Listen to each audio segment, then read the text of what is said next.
look at me. I'm Julian.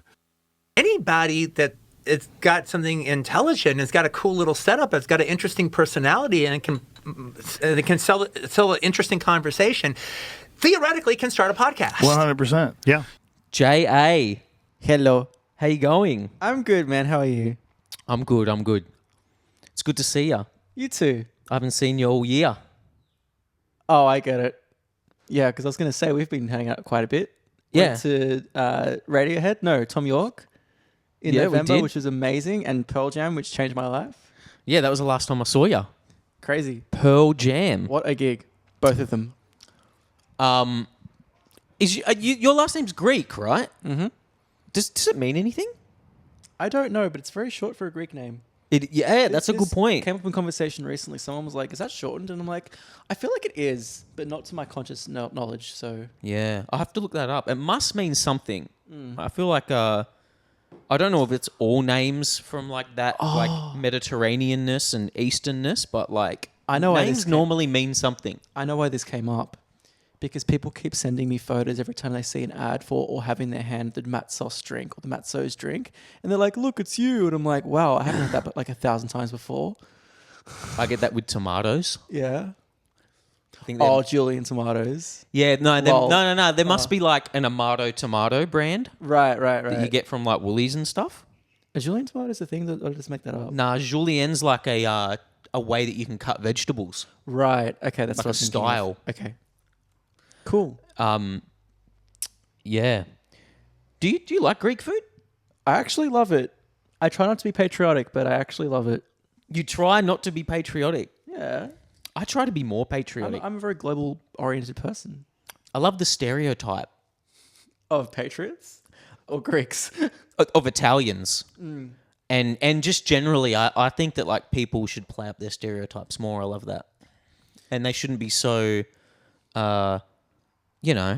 sensitive about it. I feel like that's us. You should be able to make jokes about your stereotypes openly and have fun with that. And that's a way for people to come together. I have a friend who's called me out on several occasions for making a thing about people's ethnicities or national backgrounds, because something that I've always kind of had is like a general fascination for cultures, and in a very appreciative kind of discriminatory way. But apparently some people feel alienated and othered when you kind of make a point about their ethnicity or nationality. So I don't know where I stand overall.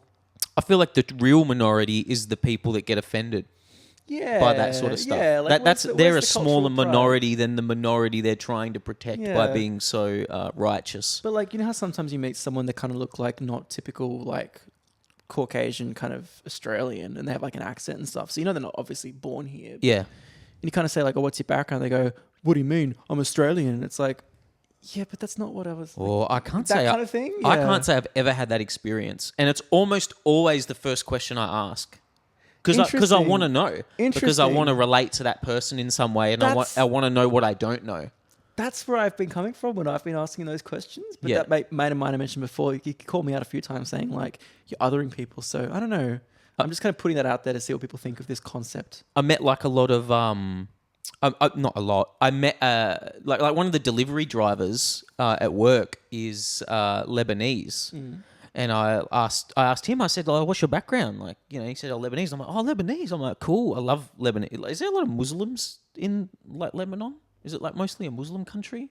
And that's how he's like, "No, my parents are Christian." And he's like, "Is yours is pretty even split?" And like, that's the way that I'd never really spoken to this guy before. I just wanted to like, It's just knowledge. just wanted to chat with him, Yeah. and then No judgment. You're just curious. yeah, and then like pretty much every time I see him, it's like a really nice in-depth conversation. Yeah, that's good. We're that. chatting for like 5 or 10 minutes about stuff, and like like beyond surface level things as well, which is good.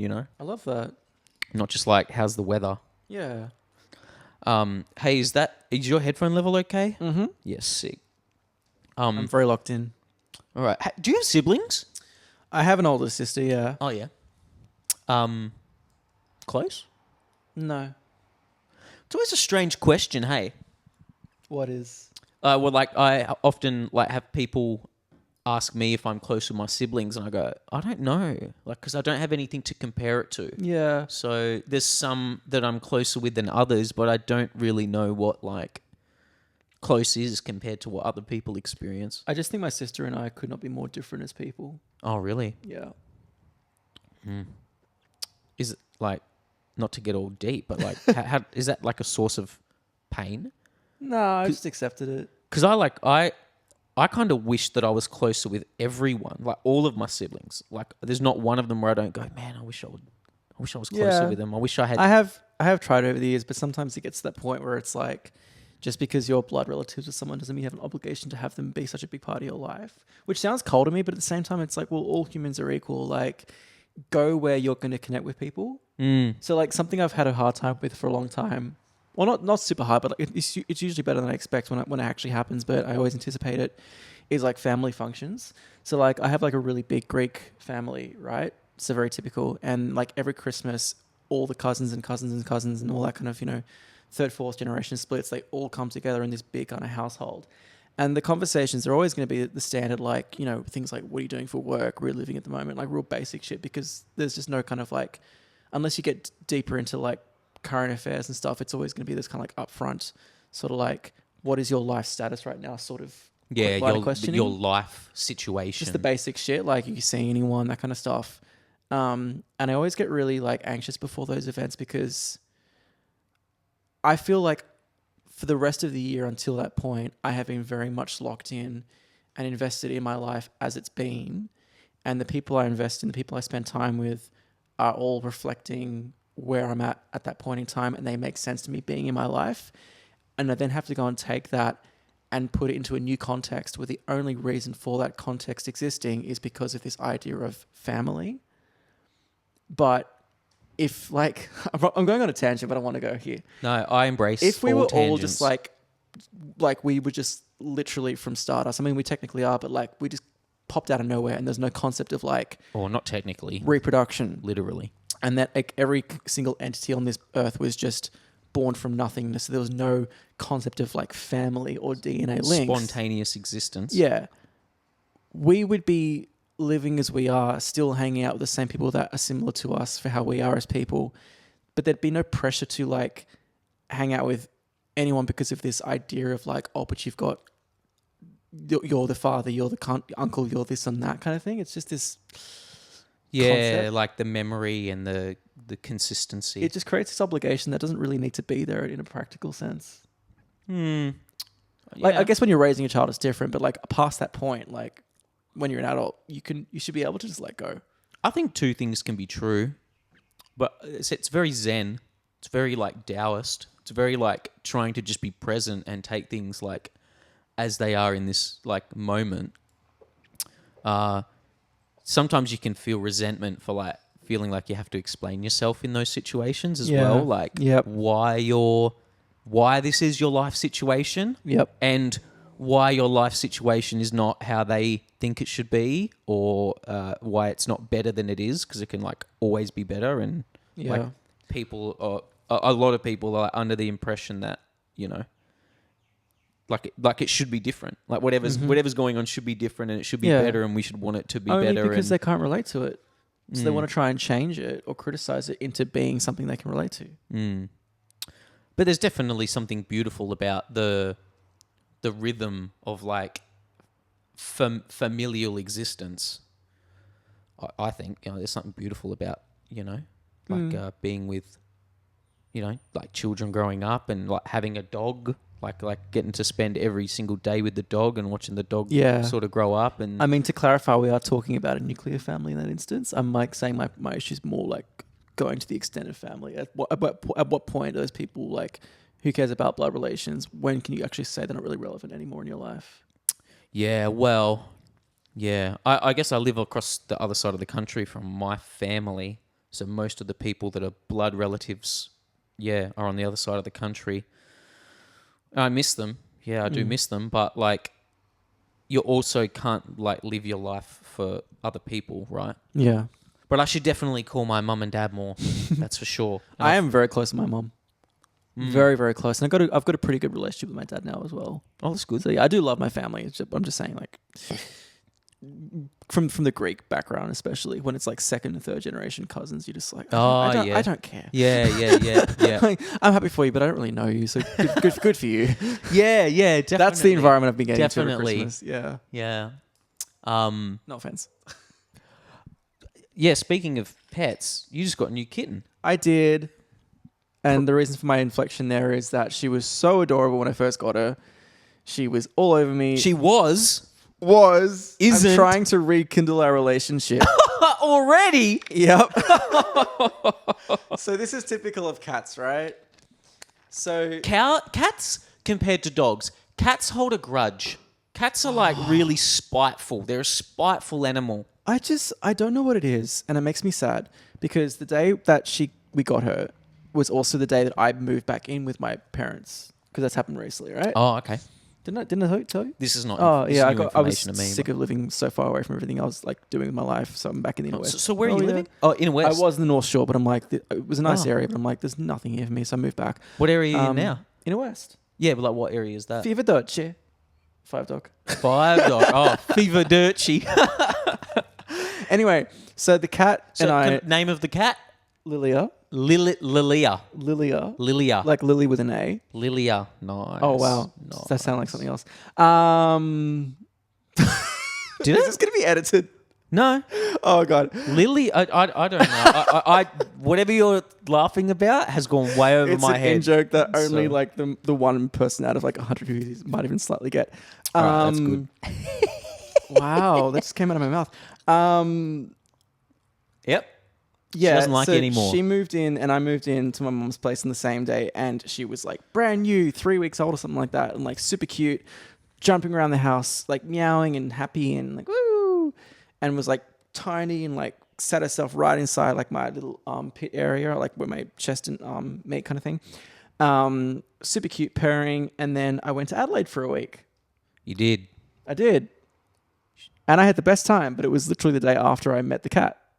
Yeah. So I had one day with her, and then she spent the next 8 days living not with me, but just with my mum, and forming a bond. You're not the and favourite forming anymore. an attachment. Big And mistake. when I came back, Big so mistake. when I came back, I was so excited to see her again, and she had like zero energy around me. And I said to my mom, "What have you done to the cat? She looks miserable." And she was like, "No, she was happy before." Blah, blah, blah. I'm like, "But she's not being affectionate anymore. She just seems like real like disinterested in us." And she's like, "No, you missed out before. She was like this, and this, and this, and this." And I was like, "What?" Because I didn't believe it. And then the next day, I think I went to the kitchen and I saw her playing with my mom, sitting on a lap, purring, being all affectionate. And I'm like, okay, so she still is like that, but just not with me now? Yeah. And it's been another week since, maybe 2 weeks, and she's just not warmed up to me. Missed out. It's done. It's been 3 weeks now, total, I reckon. I'm sure it'll come back around. I don't know. I'm like, what did I do? You might just have to get another kitten. Yeah, maybe. You didn't prioritise. But I had to go to Adelaide to play a festival. It was a big deal. Yeah, I know. I'm very excited. We're going to talk about that soon. I'm very excited to hear about it. That's right at the top of my list of things to discuss. But you're right. When we went and got my Chihuahua, Lola, she was on my lap on the car ride home, and the bond was formed. In that car ride, Wow. the bond was formed, and so she loves me in a way that I don't think she'll ever love Eve. But she did spend like way more time with Eve for many, many months. So, you know. Wait, hold up. Lola's a Chihuahua? Yeah, not the fluffy one, the other one. But I know the one you're talking about. That's not what I thought a Chihuahua looked like. Aren't they all short haired? No, you can get long-haired Chihuahuas. What? Yeah, you can get longer-haired Chihuahuas than she is. I did not know that. And she's got like a collie like colouring as well. So she looks like a Is little she collie. full breed? Yeah. What? Straight up. I always pictured Chihuahuas like the Taco Bell dog. Oh no, there are many different kinds of Chihuahuas. Wow. Yeah. Chihuahua. But a lot of them have a crappy temperament, but my one's amazing. Oh yeah, that sucks, bro. That sucks for you. I'm hoping it's temporary, like the new Instagram layout. I mean, I think it is. I think that like you can win over any animal with the right level of affection. Yeah. You're just gonna have to put the time in. She just needs to hear me DJ, and then she'll be like, okay, shit, this guy's mad. I once thought that about a rat. I once had a rat, and the people at the pet store warned me not to take the rat because it had sort of gotten past a certain age where it would, be chill. And I was like, nah, I can just love this thing into submission. And I tried for a couple of weeks, and all I got was really bad bite marks all over my fingers. Not marks, like incisions. Like rat bites are crazy. I'm really sorry, but why would you want a pet rat?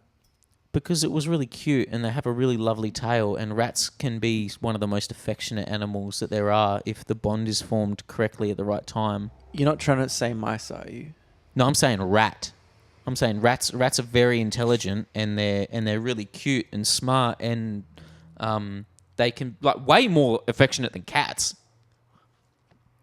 But again, it all depends on the bonding Okay. in the right time. And I missed out on that, but that's okay. I think I was also into the movie Ratatouille, and so I like the name. Ratatouille? Yeah, Yeah. I Super say underrated. Ratatouille. Super underrated. Yeah, really good one movie. of the best Pixar movies. Oh, speaking of Pixar, do you know what I watched recently as well? I'm gonna say Rewatched. I'm gonna say that it was The Incredibles. No. I don't know if that. Forgotten Pixar movie, Soul. Oh, Soul! I haven't forgotten about that movie. Yeah. That movie's amazing. One of the many films that I purely like get excited to watch because Trent Reznor did the score. Yeah, I only learnt that recently, actually, that he did that. But then I always love the films because I feel like I'm hoping it's not blind fandom, but I feel like he always chooses good films. Like I've never seen a movie because Trent Reznor scored it and been like, okay, that was shit. I need to stop going just because he did the music, because they're always actually really good films. I wonder if he watches the movie first though before he commits. Yeah. Like, I mean, I don't know how the process works, but I can't imagine it would be that difficult to like by the time you're going to set the music to it. That would be like the easiest thing to do last, hey, is the music. Yeah. Normally, I mean, I don't think he does that in every case, because I heard him talking to Rick Rubin about it, like about the first movie score that he did, and the director was trying to get him into it. Yeah. And he kept sort of like saying nah, but then he ended up doing it.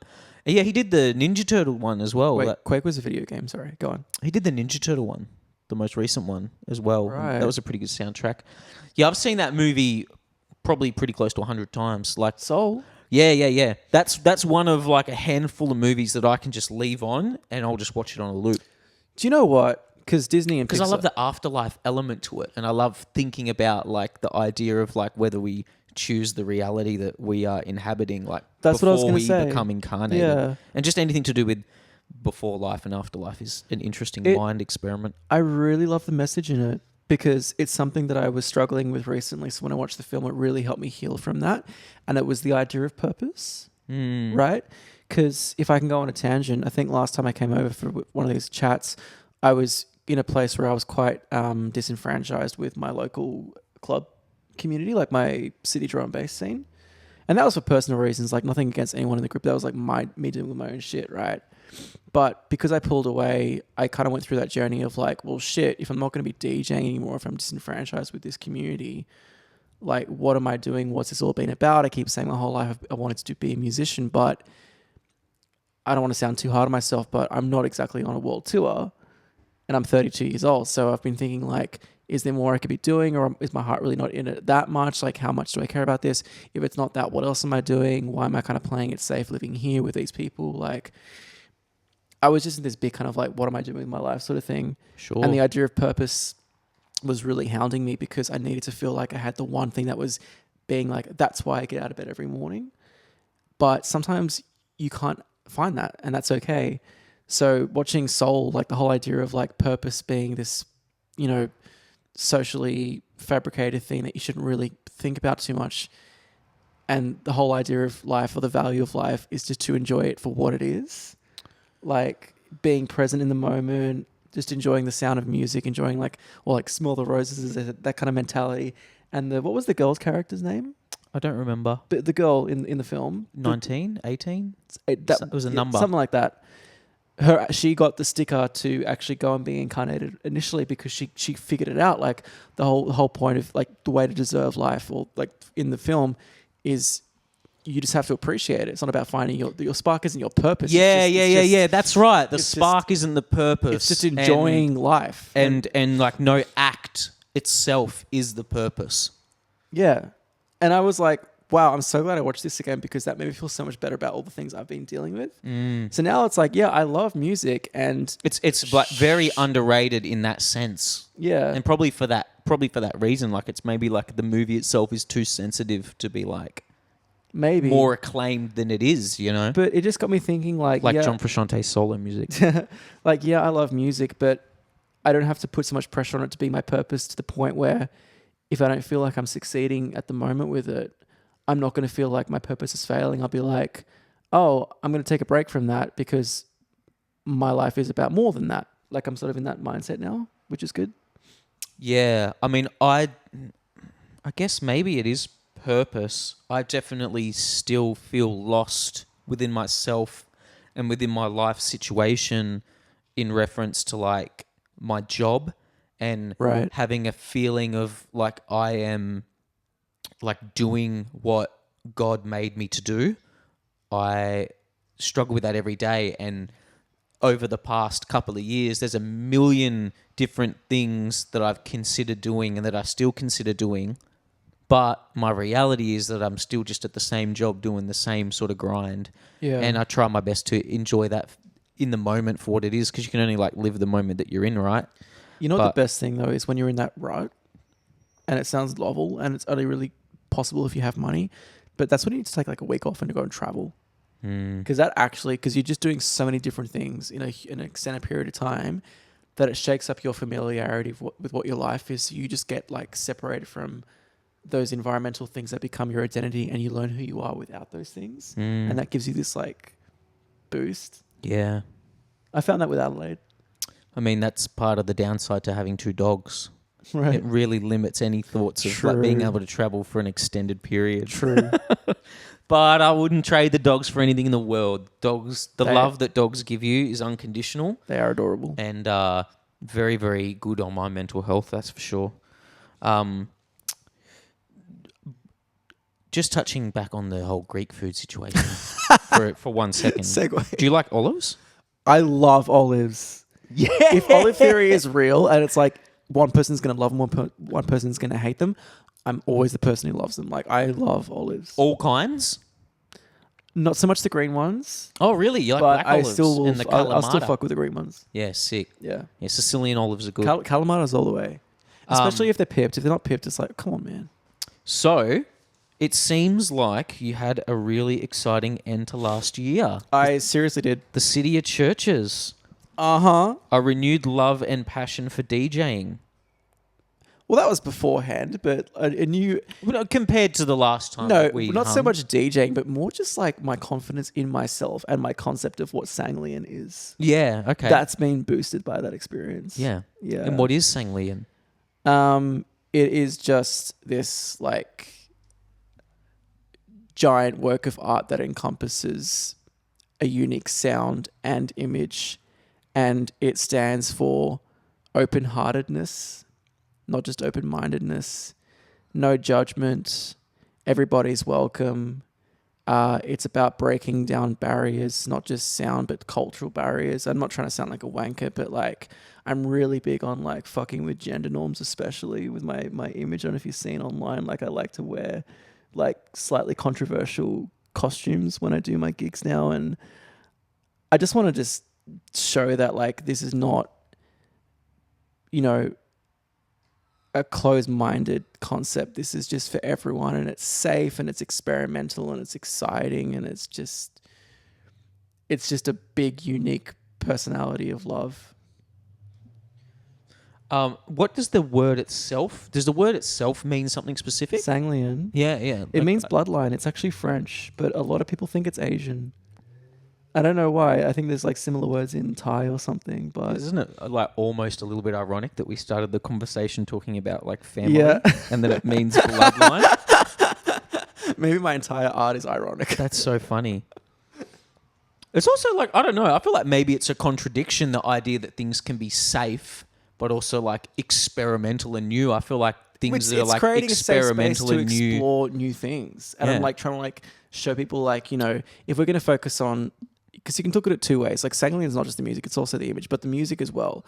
If you look at that, first of all, I'm trying to do things that are not typical of certain genres. So a lot of it has been experimental. Like I have put out some straightforward D&B, but I've also put out entire EPs of music that's harder to define, but I don't make it particularly grating at the same time. Like when I do perform, I have a very like lighthearted, warm energy, and I want to bring people into that, and I slowly introduce like more creative sounds, but they're always kind of pleasant, if that makes any sense. But it's not specifically drum and bass. It's not trying to be obnoxious and alienating and like protest art, but it's not trying to be conventional. So it's like accessibly different, I guess is what I'm trying to say. Is there a lot of protest art in like that sort of scene that you talk about? I'm like just obnoxious, like teen angst kind of sounds. Like I avoid that sort of stuff with my music. Yeah. I guess you can have that in any genre. Can fluctuate between harsh and soft. Well, not any genre, but like the main ones, I guess. What makes like drum and bass? This is like approaching this from the point of view of like, let's say I know nothing about electronic music. Is it certain tempos? Because I know that like certain genres are locked into certain, like especially with electronic music, are locked into certain tempos, and then you got like certain like sonic qualities and aesthetics and stuff like that. Like what makes drum and bass that? I mean, a very boring answer because I am a DJ, and like I think most What's people. so boring for me? Because I don't know. Most DJs and people in the club scene will like see it as these strict characteristics. I would say it's generally music that's from like 160. I was going to say 150, 160 to like 180 BPM. It's the reason I think that it got the name drum and bass is because my voice changed when I started talking about D&B. I'm like Ariana Grande today. It's based on break beats, so like drum samples that were sped up and chopped around. That's the drum part. And the bass was sub bass that just filled out the rest of the space because it was so dense already because of the drums. So you might get a vocal sample here and there or a synth, but it wasn't melodically driven. It was bass lines and drum and cut up drum beats. So that's how it became that literally, but it's also fast.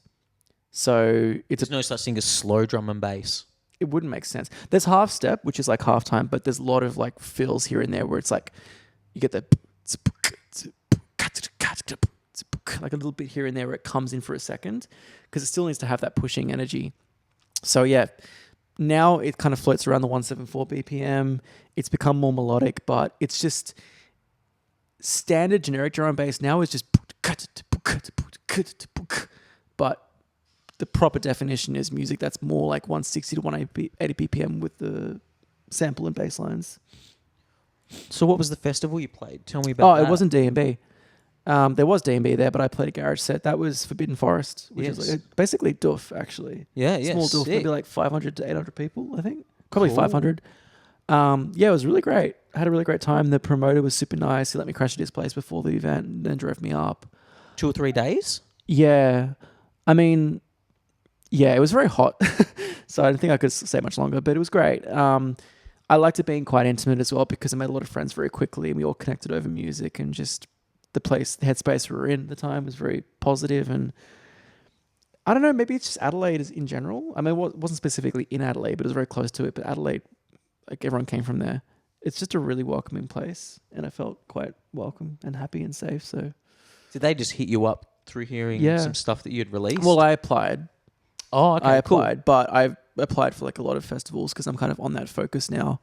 Because I've been playing, local gigs in Sydney for 6 years, I think now, or probably 6 years now. And it definitely gets to a point where it's like, I'm 32. I have more of an alternative, softer sort of style. I'm not playing dance floor. I'm not playing like big club bangers. So I'm not in with a crowd that will get me the, opening slots for the mainstream artists that play at Ivy anymore, even though I have done that. So I can just keep kind of, idling away at playing the odd monthly local gig. Or if I want to, be integral to my music and keep my sound and my image and keep growing my art, I'm moving into the festival circuit now because that's where you can actually get to be yourself and expand your market. Do you play your own original tracks? I do now. In there as well? Because I'm getting more confident doing my own bootlegs and like actual tracks that suit my genre. Yeah. So it's like a mix. Yeah, it's still like 90% other tracks though, because I just want to share music I love too. Like, it's not just a confidence thing. I just think like I could play my music, but like the focus on that for so much was production, and now it's on Spotify. I want to play a set. I want to play other songs I like that I didn't make. Yeah. So I'm kind of like in that little war where it's like, how much do I want to do originals versus like showing just cool shit I found. Yeah. So you didn't do drum and bass specifically. Did you like put some of those songs in? Is it like a mix? No. So I'll normally stick to a genre for a set. Okay. But the Forbidden Forest one was garage, because I'm focusing on that at the moment because I've got the North Side EP coming up. So I've been all about garage this year and last year. I don't know if you know about my bootleg of the Ariana Grande song "The Boy Is Mine" that Skrillex and Photogram's team picked up, and they played it in San Francisco. I definitely remember Yeah, you it telling was me huge. about this and showing me like when we were hanging Yeah, out that blew me at away. one So of that the was, concerts. You mentioned this, yeah. that really kind of launched me into this kind of garage phase. I mean, I love garage before I loved drum and bass actually, but like as a producer, this really gave me that confidence. So I do that now, but I'm also like trying to be expansive and have like a bigger palette, but also not just completely whatever, because that's when I have no identity. So right now it's like half step, dubstep, drum and bass, and garage, and they're all related actually. But I won't ever do like tech house or just straight house. Yeah. Or pop or hip hop. I love hip hop, but I won't DJ that. So those four are like the kind of sound that I'm kind of making what Sanglian is. Yeah, sick. Yep. What so what is it that makes garage then, as opposed to like, I just like because to me it's so all of this stuff is so fluid. So I Yeah. like to try and understand like what are the elements that make this particular genre called this, Yeah. as opposed to, you know, When you that. hear garage, like I know what it is when I hear it. Like when I hear it, I'm like, that's garage or it's not garage. It's like a lower tempo than drum and bass. Yeah, the way I've been explaining it recently, I think someone else said it to I me feel like once. it's more kick heavy and like maybe with a rolling sort of bass. It's like if someone tried to make house music, but they only had access to like drum and bass stems and samples and sounds. interesting. So it's like a fusion. So it's closer to house, but because house can be very like like conservative, kind of like. House is the weirdest label because I feel like I've heard like a million different tracks and Yeah. they've all been called house. And so I've been like asking people and myself like, well, what the fuck is house music I just think then? of it as like modern disco. Like, whereas garage, it won't ever do that beat, but it'll be like similar tempo, and you can have some of the same melodies, but the bass line's really pushing that kind of dirtier, faster D and B. So like, if I can just beatbox for a second, to me, house is drum bass is Yeah. garage is more like Yeah, sick. Like it's it's just leaning a little Yeah, bit I more love towards that. D and B. It's a bit Yeah, faster. It's yeah. a bit more kind of like. Ooh, And this like, is I don't know getting how deep. footwork differs, but like Footwork's probably the next stage, and then footwork and garage is like maybe Yeah. footwork's a bit even more glitchy. yeah, it's pulling away from house and moving towards that kind of like Like Burial, you ever listen to Burial? Yeah, yeah, like yeah, that. yeah, I don't know yeah. where he falls into it, He's but probably that he's stuff's garage awesome. dubstep kind of shit. And yeah. is there like an album called I'm gonna mess the name up, but it's like Video Fish Theory or something like that? no idea? Oh, I'll have to find it for you, but it's like it's got this weird fish theory thing, and it's got like a fish on the album cover, and I think it's by someone that I didn't think was an electronic musician, but this album was just full in that genre, and it was amazing. Yeah, sick. I'll have to check it out. That's a great trip to be on.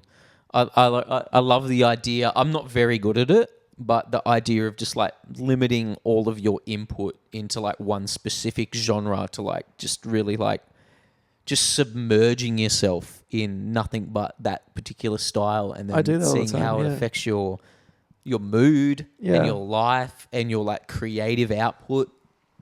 Yeah, so I'm putting out an EP very soon. It'll be my third EP. The last one was like liquid drum and bass. The first one was like this trip hop experimental thing. So this one's the North Side EP. It's gonna be like pure garage, and I've got some tracks on there that I started in 2017. So it's been wow. That's a big writing process, right? yeah, like I've been holding on to a lot of those tracks because I didn't want to put them out with no context. Now I finally have a context. Yeah, context is huge when it comes to Yeah. like, releasing anything, I guess. Especially like it's in comparison to whatever the last thing that you released is. Yeah, context is king. So yeah, the festival was good. was amazing. What time do you play? Like early in the morning, I think. I had a good set time. It was 2:00 in the afternoon of New Year's Eve. Oh, cool. So I could play the set and then properly enjoy the evening and celebrate New Year's properly. Oh, it was before New Year's. Yeah. Yes, sick. So like it was when everyone was basically there and ready to kind of go. So I had a good crowd mad. for it. It was quite hot, so dancing was a bit difficult, but like people were just vibing in the shade to it, so it was quite nice. How long was the set? An hour. Yeah, mad. Yeah. Is that like did you prep for that gig specifically? Like is So there, much. Is there a lot of So much. like I Yeah. wouldn't know anything about the kind of prep that goes into being a DJ. I'm really like I put a lot of effort into my sets now. I never used to. I used to kind of like fumble through things here and there. Like I cared, but I was like 80% committed. Now I'm like 110% committed. So like I've got a gig coming up on the 15th of February and it's only a small thing, but even then, like I've already spent the last 3 days, like long nights, just spending so much money and time on music, getting tracks and sequencing it perfectly just to make it the best set I can possibly make.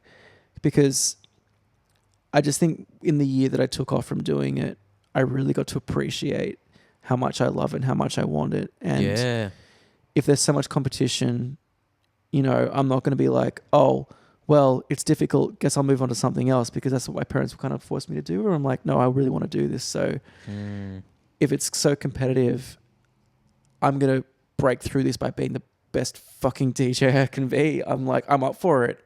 It's competitive. Okay, I'll show you the best goddamn fucking DJ you've ever seen. So I really make sure the sets are incredible. Yeah. Yeah. Would you say that's like the best set you've ever done? Yeah. Wow. That must be a really good feeling. I felt great when I came off. What was really weird was like I'm normally nervous when I go on stage, and I'm normally like stressing out if I make a mistake here and there. First of all, I didn't really make any errors. I'm not trying to brag. I'm just like I had a positive experience after like a lot of shit experiences, so I'm really happy I had that. But like I remember feeling so confident once I got up on that stage, and there was a girl who was still finishing up her set right before me, and I kind of like gave her a bit more time to play out her last track, and I was vibing with her, and I was kind of like dancing with her, like helping her out, getting the crowd more going more for her set as well, because I was trying to be really humble about it and just made me feel a bit better, a bit more grown up. And then when she finished, like I kind of made the crowd cheer for her, and I was like, "What was your name?" She goes, "Oh," I was like, "Yeah, back it, give it up for her." And she was like, "Yeah," I gave her a hug and stuff because I just wanted to be really like loving. And then when I went on, I just was in a really good headspace, and I just hit play, and I had fun, and the hour just flew by. Was there a few stages there? It was just the one. Oh, wow. That's sick. I had everyone there for the set. Yeah. Yeah, that's cool. It was good. Yeah. And I dressed up. Do you have plans to go back next year? I definitely want to go back. Yeah, it was a really valuable experience. I'm really keen to play Dragon Dreaming though. I don't know if there's a good enough chance that I'll probably get booked for the lineup, but I'm really hoping they notice me this year. Man, from what I could see, like there's actually like so many festivals like that, like all across the year. I think someone I used to know like posted all of the different like wristband, wrist tag things that he had over the summer, and like I took a screenshot of it because like I don't know, it's just not something I was aware of. So seeing all the different cool like the names and the artwork and the art style of all of them, and just everyone going around all these different doofs is just it's kind of beautiful in a way. I think I really want to focus on that now as well, as like what I want my market to be too, because like I was trying to say before, like in 1,000 words because I couldn't quite articulate it, but I really want like to be in an environment where there's no kind of like rules about this is how drum and bass should sound, this is how you should dress. Like part of why I'm doing this whole swerve thing is because I'm like, especially with Sydney scene, it's so monotonous. Like people are so judgy about your tunes, about like, you know, everyone's got to wear like the black shirts and the things. And I'm just like, man, fuck that. I'm going to go crazy. So when you play festivals, you get like all the freaks. And that's like, it creates a much better environment. Like, yeah, I get the paradox of safe versus experimental, but it's a safe space to play more experimental shit. And that's really what I'm chasing, because that makes me feel more creative, more inspired. So I feel like those environments, they give me a better opportunity to play the way I want to play. Whereas I know if I played that kind of set in Sydney, it wouldn't resonate properly. Or a city specifically. Yeah. Do you got any favorite like drum and bass artists? You got any favorite I'm way more focused like on garage. Yeah, right you got now. any favorite artists and tunes? Do you want in garage? Yeah. Yeah, I think Because I'll listen back to this later. MSFT. I'm really into like the darker, more experimental shit too. Like I love big sounds, where it's almost like dubstep, but like MSFT is really good. Zero FG's got some sick tracks. I played like a lot of his stuff in my last set. Yeah, Main Phase is really cool. Like there's just heaps of like dark subby garage that's going around right now. I recently learned a new term, and it's called, so we say UKG, which means UK garage, right? But there's a thing called new KG, like NUKG, because it means like the more modern experimental sound that's kind of replacing the old classic UKG, and that's been really exciting. So like I've been diving deep into those kind of playlists online and stuff, and you get some like really crazy sounds that like It's just more modern sounds. it's just really different, like things you haven't heard before. Like you're expecting like typical kind of like MC, like Root Boy, womp womp womp womp, and it's just like this like just crazy shit, and you're like, what is this music? I guess like there's maybe in electronic music there's I guess I don't know, it's probably in all scenes and groups. Maybe it's like maybe it's not art, maybe it's not like specific to a certain art medium, but like there's gatekeepers, you know, like gatekeepers. That's what I'm saying. That There's sort gatekeepers in Sydney, especially, man. that you know that like like have to, you know, it's got to be this way and that way. I'm going to call someone out, but I'm not going to use their name. But I saw someone venting because when Spotify Wrapped came out last year, we're all sharing our taste in music, right? What? Just the fervor around Spotify Wrapped that now exists is fascinating. So good. like, you know me pretty well. Like I will DJ the heavy like underground bass shit, right? I'll go to a rock gig. Like I love new metal, I love, you know, experimental rock, all that kind of stuff. But I also have like a massive soft spot for like my pop. Like Ariana Grande was my number one artist last year. I love Tinashe, I love Charlie XCX, all that kind of stuff. I love her song Boys. Yeah, that song's like you've mentioned that before. It's because it's like a 10. I'll mention it every time her name is mentioned for the rest of my life. I'm cool with pop. I'm cool with everything, and I'll listen to like as much music as I can, because I'm a unique person and things resonate with me as they do. And one of the drum and bass scene people who goes to all the fucking mainstream gigs, he was just like, he posted on Facebook saying like, oh, I'm seeing so many DJs I looked up to from the drum and bass scene, like sharing their like Spotify Wraps, and they don't even listen to drum and bass. Like, who the fuck are you? Like, I thought you were real. And I'm like, I nearly reached out to him, like saying like, dude, like that is such a purist mentality. Like, you're not fake for being a drum and bass DJ and then not having like all of what you listen to just be D&B. Because where's that going? Yeah, what a small-minded Where's that going? Like, observation. it doesn't mean you don't love the music and you're not being fake. It's just you like D&B, or you can love D&B, but like you can love other music too and be a human being with versatile taste. And that's actually going to help you become a better DJ. But whatever. So, like, would you say that you do you feel like part of the scene again?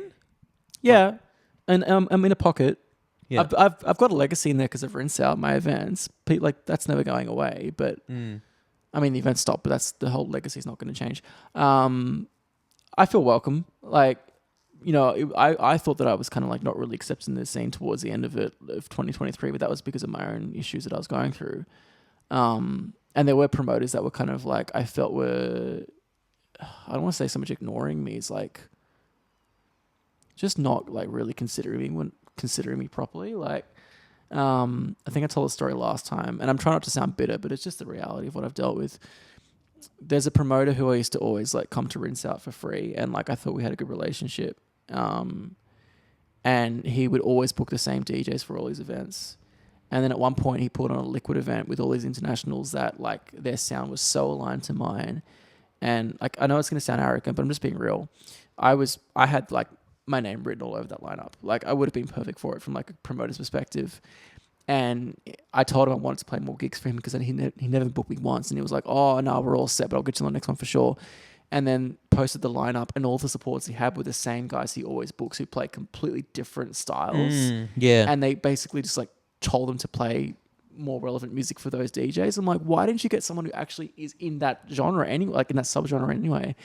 But the moment that really rubbed it in for me was that the second to main DJ, like the guy opening for the headliner, played tracks off my EP.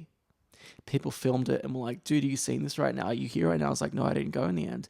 Like, they're playing your music. Like, this is amazing. Like tracks that you made? My originals. Oh, wow. And I'm like, wow. So the guys are playing my tunes, but I wasn't considered appropriate or considered at all for the lineup at all after knowing this guy for years. Oh, wow. That like, is that's interesting, really isn't rubbing it in. Like, there was some toxicity going on there.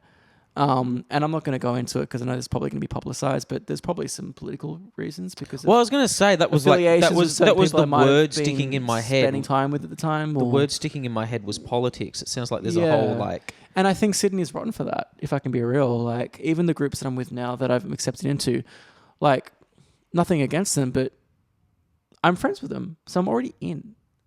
So I won't feel that, but I know that if I wasn't friends with them, I probably would have no chance of getting noticed. Yeah, yeah. It's just the way it is. Yeah, because I guess I don't have any idea or concept of what it is like to be part of a scene or feel like you're part of a scene. It can be toxic. Because I'm not in a scene and never have been. Like, I will go to certain gigs where I feel welcome. And then I trust that for the most part, people are just there to have fun and chat and hang out and then go home. Initially, I got into certain pockets where you were getting high together and going back to kick-ons, and then everyone was disappearing into the night and fucking everybody else, like literally.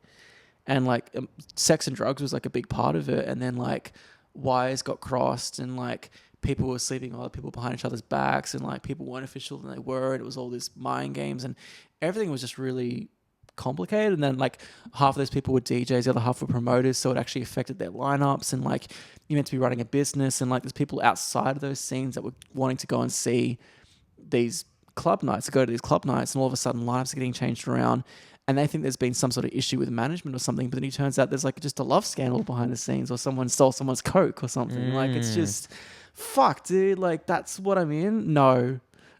So that's why I'm really like I'm not as in it as I used to be. Yeah, that's a lot. That's a lot to have to like navigate, especially when all you want to do is just be playing tracks. Yeah. I guess that's why like it comes back to like where you're getting your identity from, because if you're like if you've put all this time and effort into like your identity being that thing, and then that thing is causing you to have to deal with all of this like drama and nonsense and roadblocks and stuff like that, it becomes like not healthy pretty quickly. And music is definitely supposed to be something healthy.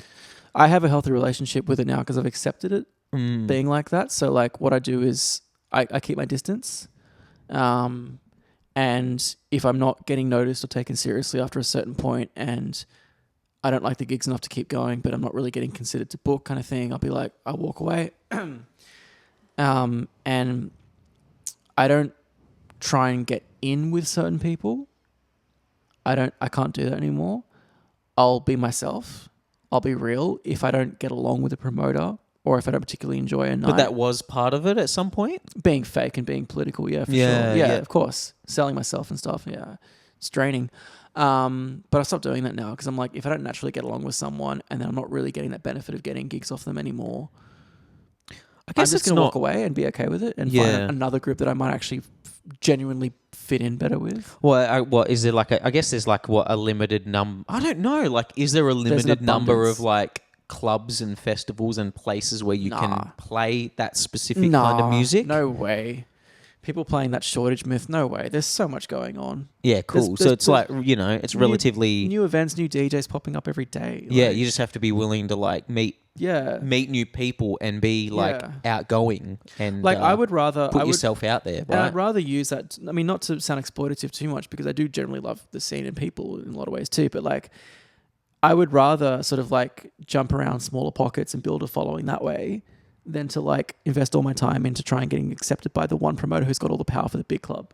You know what I mean? Like, it's just not worth it. Yeah. I mean, again, like I don't feel like that's really genre specific. I feel like no matter what genre of music you're in, you would have these same sort of like political gatekeeper people that, you know, are the ones that are responsible for putting on certain kinds of music and stuff like that, you know? Yeah. And except for like the odd lucky person who just makes a really good set that goes viral or like makes a song that sort of blows up. That's what I'm going for. Not to be like an overnight success, but I'm going for like, I'm just going to put in so much effort to making the best quality shit that I can make. Yeah, yeah. And making that my power. Hey, congratulations on like almost 80 days like sobriety. 84. 84. Yeah. Man. It's funny how everyone's making more of a point of it now because I'm more public about it. Whereas a couple of years ago, I did 6 months. Yeah, well, I mean, I wouldn't have mentioned it except for the fact that I saw you post about it. Yeah, so I exactly. figured that was like... It's becoming a more of a thing that I'm doing about it now. Yeah. How's like the actual courage that you have to share that? How's that feel? I didn't think it was a courage thing. I feel like it is because like to me, well, I guess that's why I'm asking because like there's a saying that you don't tell the devil that you're leaving town. So like if you're wanting to like change your life, if you're wanting to be better, you know, like there is a temptation element involved in like sharing that sort of stuff with people versus like the accountability. Not that I guess with that sort of stuff, you only have to have accountability to yourself. But, you know, there's, as you said, there's you keeping that within yourself and no one knows about it versus you sharing it publicly. Yeah, but it's fun for me at this point. Yeah. And it's not my first time doing it, I guess. So that's why I'm like, whatever. So why, like, so what's the, like, I guess there's some sort of question in there about like the idea of not sharing it versus the idea of sharing that sort of information. I definitely want to be inspiring with it for sure. Yeah. Yeah. Is that the purpose?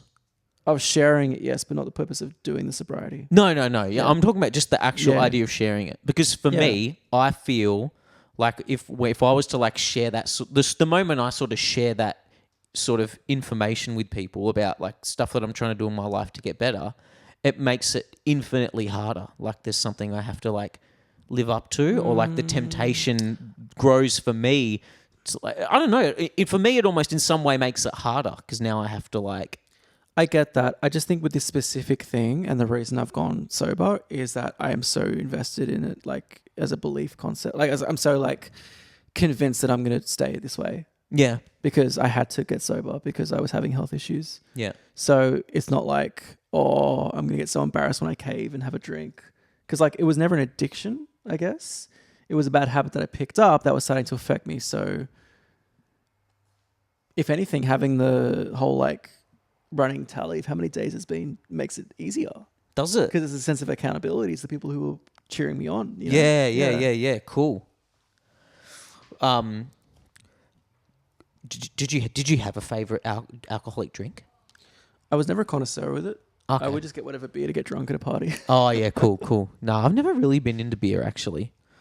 So like how, and then like my question to link onto that is how like sobriety and like mixes or doesn't mix with like being in an electronic music scene, because those things kind of seem, well, like it'd take a very strong person to maintain both disciplines. There'd be a lot of temptation everywhere, I imagine, from what I've seen. Yeah, the takeaways that I've noticed so far is that not focusing on drugs, but actually more like not focusing on alcohol, but like stimulant drugs like MDMA or cocaine, whatever gives you energy to party through the night. Not taking, because I'm totally sober, right? So not taking those when you go to like multi-day festivals and stuff. You just like, how can I stand this? I'm so exhausted. You need I guess like people are using it as fuel. Like that's what like I mean. Like they need like it's not just about loving the drug, even though that would be part of it. Like you wouldn't be doing it if it didn't feel good, I guess. But like it's right. It's just keeping you up playing music that late. So like with Dragon Dreaming and Forbidden Forest, because I wasn't doing drugs for those festivals, I definitely missed out on elements of the experience. You think? So I wasn't having those like instant like deep connections where you're like, hi, I'm MDMA, and everyone's like, you're in love with them, and you just find new people and you go wandering off with them, and then like you do nangs until like 6 a.m. and you have like to kind of come down with the joints and stuff. That was always a tradition for me like 10 years ago when I was into my kind of drug doofy sort of phase. Those were really fun experiences because everything just felt magical and like connections were so intense, even if they were like artificial in a lot of ways. You don't have those big adventures anymore. I would dance for a little while. It gets to like 1 a.m., maybe 2 a.m. and I'm like, okay, that's my day done. Now I'm going to sleep. And then you get up in the morning and you're like living this conservative lifestyle, but at a festival. That didn't quite fit. So that was weird for both of those things. Because I'm like, this is so designed around people tripping for like multiple days in a row. Yeah. I still love the parts that I was awake for, but it was not a big like trip experience. It was just enjoying music and friends for a few days. Still great though. I mean, there's phenomenal, but yeah. I mean, there's a big part of me that questions how deep that really is, though. Like, what is deep about just taking? As I said before, it's artificial. But you have that experience, right? Where you feel like it's. I guess it feels deep at the time. You, yeah, I guess it feels. it's just fun, like playing around and being like in this trippy kind of state. But I can't do that shit anymore. And with the alcohol thing, like I can relate to that more in like city environments where you go to a club night. And the first time I did the sobriety thing, I found it really hard because the biggest thing that was like noticeable was the social anxiety that would kind of come in because I used alcohol as a crutch to feel like I had enough of my inhibitions killed off to just say whatever. Yeah. And not worry too much and be more impulsive and funny and charismatic. Yeah. I can now be that person naturally. Yeah. Because I'm able to function as myself because I've been like sober for like a few months now and I've learned how to just still have that same energy that would only really come out when I was drunk. But now as a sober person, so I can have the same sort of charismatic conversations, but I get to go home completely focused and wake up without a hangover. Yeah. But I can still dance and not care about people watching and stuff. Yeah, but you felt like as you just said, like it was never really like an addiction or a problem. It was a crutch. Yeah, it was a crutch. And I got to a point where I was drinking almost every night and by myself too, and that was fucked. Oh no, that's a problem. That's when that's why I stopped. Yeah. And I went cold turkey. Yeah, by yourself. I just got really, I don't know, I was going through some shit and I was just in a weird place with coming back into the club scene and just didn't know how to carry it properly. I mean, like, I guess, like, I feel like most people have crutches. I don't know if there's anyone that doesn't have a crutch, right? Like, we all have coping mechanisms. Yeah. I guess a crutch is just a negative coping mechanism. Yeah. And it's just a coping mechanism that you, as the individual that has to make the choice, perceives as negative, right? Do you cook? I used to, but being back with my parents is kind of hard because they just want to take over the kitchen and do everything for me. Oh yeah, that is annoying. Hey, it's not annoying because it's also like I'm being treated like a prince, but you know, I don't get to cook at the same time. But do you like to? I did enjoy cooking. Yeah. What would you go to? Just pastas all the time. Yeah? Yeah. Yeah, just pastas. And like, has the sobriety helped with like the healthy side of life? Like, nah, I probably could cut down on junk food still. Oh, really? Yeah. You sweet tooth or savory? Probably savory. Yeah. Turning the page. Yeah. First concert, biggest concert, best concert. I love these questions. First concert. We're talking about mainstream gigs, right? I'm just talking so the about... Wiggles doesn't count. I'm not talking about the Wiggles. Green Day. 2005. Wow. Yeah. Green Day 05. Yeah. How was that? Tour. Fantastic. I have a soft spot for Green Day. Sometimes I find them cringe. Sometimes I'm like, yeah, we get it. But I'm also like, I do like them. I went through a big phase in high school with them. I'm not going to like walk away from that. So yeah. I read a comment on the internet yesterday where someone was comparing them to Red Hot Chili Peppers, and I was highly offended. Really? Yeah, as if they're in the same sphere. They were famous at the same time. And they're like pop rock market. So it's vague association. And they're white dudes from America. I don't know what else to say. Yeah, that's it. Where And they was have colours in the names. Yeah, that's it. That was gonna. I didn't bother replying, but if I had, I was gonna say the only thing these two bands have in common is that there's a color in their name. So where was that? Moore Park. Yeah, sick. Do you remember who opened? Jimmy Eat World and My Chemical Romance. Oh, what? My Chemical Romance. Mm-hmm. Pre Black Parade album as well. Yeah. That wouldn't have been out yet. That's hectic.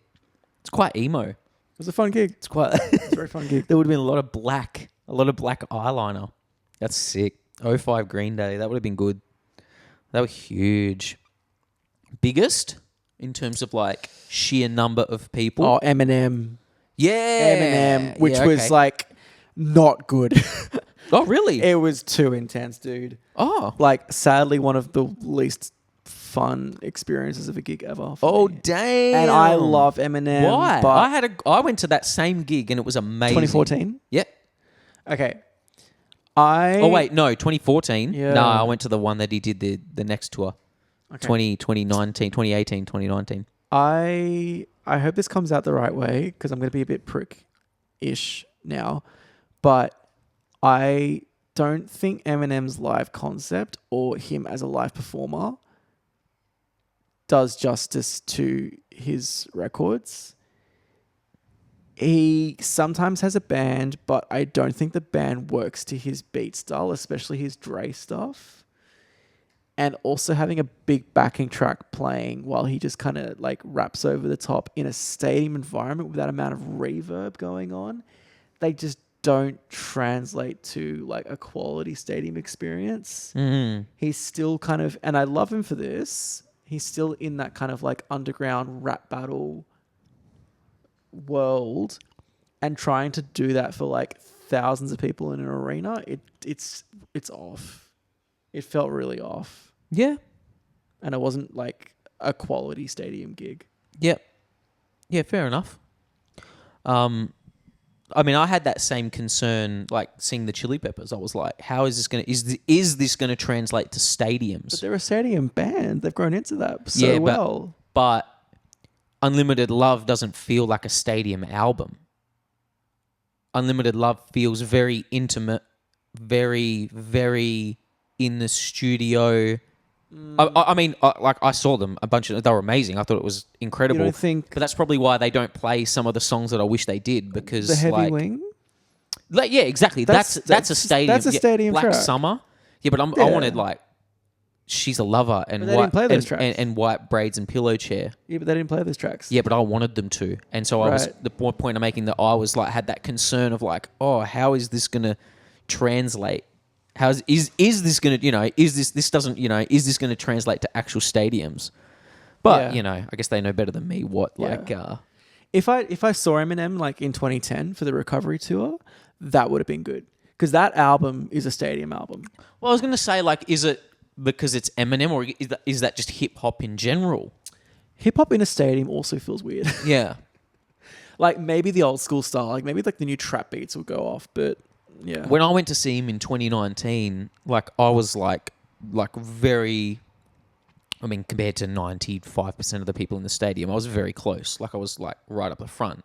So there's an element of, a lot of your attention is just on the fact that you're fucking there and you're seeing Eminem. So like how it's actually translating to the whole stadium is probably lost, because you're that actually sort of close. But when I saw him, I mean, I thought he was amazing, as amazing as a hip hop gig can be in a big stadium. Yeah. Do you remember who opened for him? Kendrick Lamar, who completely outshone him. Really? Kendrick Lamar was the best part of that entire gig. Well, he would have been on that To Pimp a Butterfly trip. No, he was just becoming famous. In 2014. I feel like Yeah. T-Pap. T-Pap was 2015. Oh, okay. So it was pre-T-Pap. Oh, sick. And it was early 2014 too. So probably still would have been Good Kid, Mad City or something Yeah. like that, I guess. What about the best? What about the best gig? There's a lot to choose from. I wouldn't say Tinashe, but I have a massive soft spot for that gig because that was amazing in its own right. That was the most recent one. Pearl Jam is a contender for the best. I do think of Prince a lot though. because it's Prince, and I saw him several times, and he's just amazing. Kendrick Lamar for the TPAP tour, which I saw after his Eminem show, the Eminem show, was amazing. So those are the contenders. So those three, mostly Pearl Jam, Prince, or Kendrick. I feel like the vibe and the crowd and everything about the experience at the Prince concert was held back a little bit. Oh, really? It was nothing he did wrong. It was Pearls Before Swine. I don't know if it's just there's no real proper fan base big enough in Sydney for his music, but you got a lot of rich, wanky old women. I mean, he did play 2 shows, didn't he? Yeah, but like... So the fan base is just there. real like stuck up, boring, like pop, mainstream kind of like... They don't really love music. They were kind of there because it's Prince and they wanted to like tell their friends they went to a Prince gig versus actually really loving his music kind of vibe. I know I sound cagey for saying that, but there was at one point where there were these ladies bitching in the queue to get alcohol in the middle of the show. And she's like, I don't know why he's playing all these songs I don't know. I just want him to play Kiss so I can go home. And I'm like, fuck. And like, you could just feel that energy in the crowd. Like people, really? It wasn't like hype, but he was so good. And I wish it was a smaller gig with just like the proper Prince fans. Yeah. Because I was surrounded by people going like, whoa, you're really getting into it, aren't you, mate? Dancing's a bit much. And I was like, bro, I'm having fun. Who the fuck are you? That's a crazy corporate comment to old make. wanky people. Like, yeah. So that brought it down for me, sadly. So I'm going to have to sadly, because I'm not considering just the performance, but the whole time, the whole experience, Prince might be number one. That leaves Pearl Jam or... The fact that you still remember that part. Like, because I'm sure that I've had It shit was a vibe moments kill. in concerts, It was a like, vibe but kill. I don't remember the shit ones. I just Right. remember the highlights. Yeah, it would probably Kendrick or Pearl Jam. I'm going to say Pearl Jam. Yeah, with you. I'm going to say that's my favorite concert experience I've ever had. Congratulations, buddy. Do you have a favorite Prince album? Purple Rain was the one that got me into it. Sign of the Times. The Gold Experience, I love. The Gold Experience is really good. Probably like my pick for like underrated classic. Those are my top 3. Yeah. Do you have a favorite Prince song? The Ballad of Dorothy Parker. Awesome. Do you have a favorite Prince moment? Like, bands have moments. When he did in person, when he did the encore, because no one knew it was coming because the house lights were on and security was trying to get rid of us. And then 20 minutes later, he came back on stage, unplanned, reset up his instruments. 20 minutes? Whoa. The very few people that were left in the crowd just ran right down to the front, and I was front row, and he was like, I could touch him. He was tiny. I could touch him though, and like it. You just kind of take for granted, like seeing him so often, like he's always worn makeup, so you kind of like think that's what he looks like. But I had like a moment of like second realization when I saw his face so close because I could see the actual like bits of gloop in his face. I'm like, this man's wearing makeup. Like I know he does, but like you just see it because it's so different in the flesh. Like you can see the impurities of like the shit he's put on his face and stuff. It was just like, wow, I'm so close to Prince right now. It's like when I see the Chili Peppers live and you watch like Anthony dancing and you're like, oh my God, he actually moves like that. Yeah. Like I've only seen him do it through a screen 1,000,000 times, but then you're watching him do it and you're different. like, wow, he dances like that. That's crazy. His dancing is so great for the music though. Oh, yeah. It's all the personality of the band. Do you remember, do you have a favorite Prince moment, like not in concert? Like just is it like a favorite? It's strange. I don't know if it's a live moment or something that he said at a award show. Oh, I have just a moment. I have a favorite quote. Yeah, and I go live for by it. it. I love it for it. Despite everything, no one can dictate who you are to other people. Yeah. Then they may try. I guess that's what like record companies are there to do, right? All of these like scene politics and stuff like that. Is that what they're trying to do in a way? Do you remember your first Prince? So much Prince questions. Yeah, I'm going to ask the same questions for like some other artists that we share an affection for. Yeah. This is how I learn. Okay. do you have a first experience of him? Like, do you remember like discovering his music or Oh, like my mum seeing his introduced me when I stuff was for a, the when I was first a, time? when I was a baby. Oh, okay. Yeah, Yeah, like, it's cool. been my whole life. It's just always been there. Yeah. I wasn't as like massive. No, that's not true. I loved his music for ages, but like I never became like a hardcore fan that discovered how deep his discography gets until I was in my teens. Because before then it was just Purple Rain, like all the hits and stuff, and I always loved that music. Raspberry but, like, Beret. well, I was always fond of those songs growing up, but once I became old enough to like independently seek out my own music, that's when I was like, oh shit, this guy goes deep. So yeah, I was saying to you before this started recording, like he's one of those artists, and there's a few like them, where they can function equal parts commercial mainstream pop artist, but also really experimental, alternative, deep diving kind of artist as well. Yeah, So you for can sure. like listen to Prince as a casual fan who listens to the radio and isn't really a music nerd. So And be you a listen to fan. like Taylor Swift and shit, and you'll still like Prince, and it serves that market. But then you can also be like so deep into your like super intelligent, creative, alternative shit that you hate pop, but you'll still fuck with like Prince's deep discog. You know what I mean? Like, yeah. because he Yeah. goes beyond that. Yeah. For someone else that comes to my mind like that is Bowie as well. I feel like Bowie has quite a large amount of like pretty strange experimental stuff. Yeah, no, I like him. He's definitely like Prince and Bowie are like such an influence on like the Sanglian image. Oh, really? Yeah. Bowie as well. Even though I don't make that kind of music, I don't care that I don't make specifically rock or pop stuff, but like just the whole like aesthetics that they kind of go for, and their idea of like creating characters or just new looks all the time that are really provocative and progressive. I'm really enjoying fucking with that for my own stuff at the moment. Would you ever consider making pop stuff though? Like, Oh, is I've that always something you're wanted close to. I've always or- wanted to. Yeah. Like I do lean towards that because I'm also in the same boat where I try and do the sort of perfect balance of pop and alternative. So at the moment, just because of access to resources or whatever it is, a lot of the stuff I've put out now, it's leaning towards experimental or instrumental focus kind of shit. But the remix I did last year of Nick's song Clarity, like that's pretty poppy, and that's been my favorite thing I've done to date. So I do have a big taste for pop. I want to start making more of it. Yeah. Do you have a favorite? Do you like pop in the sense that like, do you have favorite pop producers? Oh yeah, Hitmaker's great. Rick Rubin, I think, is a strange one, but he's great. Max Martin is a freak. Unbelievable, hey. Yeah, like he's one of those guys that just like he just knows how to like he can like pick up on the collective psychology of the world. Just And silly. be like, this is what people like. I'm going to just make the most likable shit, and it Yeah. just blows up. Yeah. Repeatedly. Like he can read the room, and the room is the whole fucking world. Yeah. I guess they leaned more into the experimental stuff, but like Radiohead's another one of those artists. Nigel that's, Godrich. like- The producer's Nigel Godrich for Radiohead.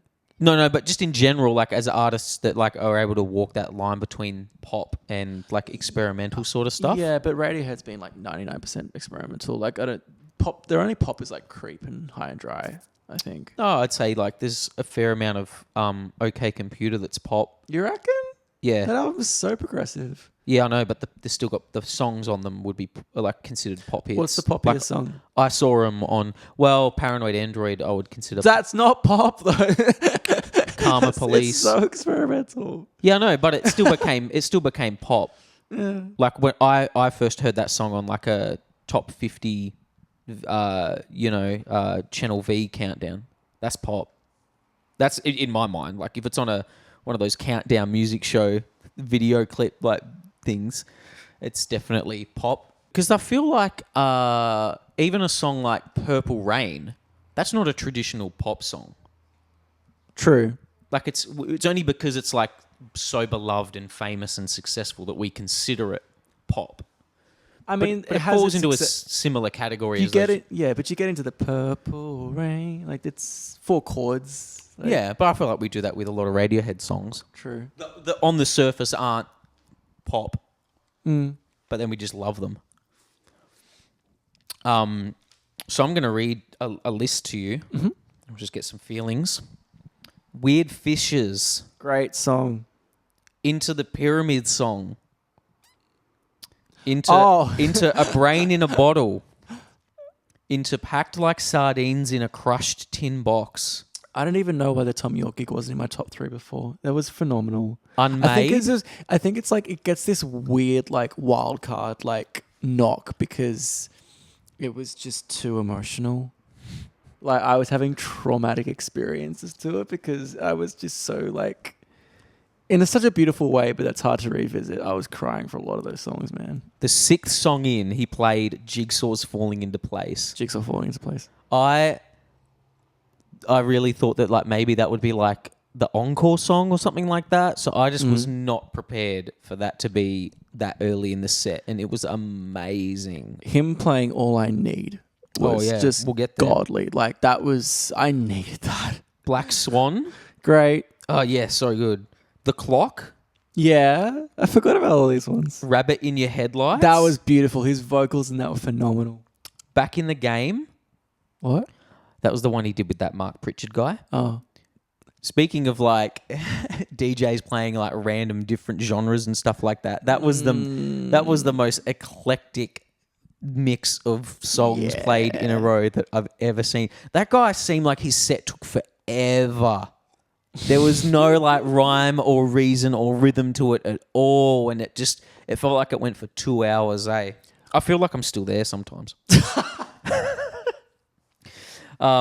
Volk. But the one thing I did like about that Back in the Game song, I loved that rolling bass line drop, but like they build to the end of the song and you want it to come back for a third time and it doesn't, and it really, really upset me. Daydreaming. That was beautiful. So beautiful, man. I love that, King of Limbs and Pablo Honey aside because they're controversial, Radiohead have the most consistently top quality discography. Like they put so much care. All the music is just so rich and powerful. I very much agree with a lot of that statement. Default. Great. Oh wait, so I missed Hearing Damage, and then Default. Hearing Damage is classic. Dawn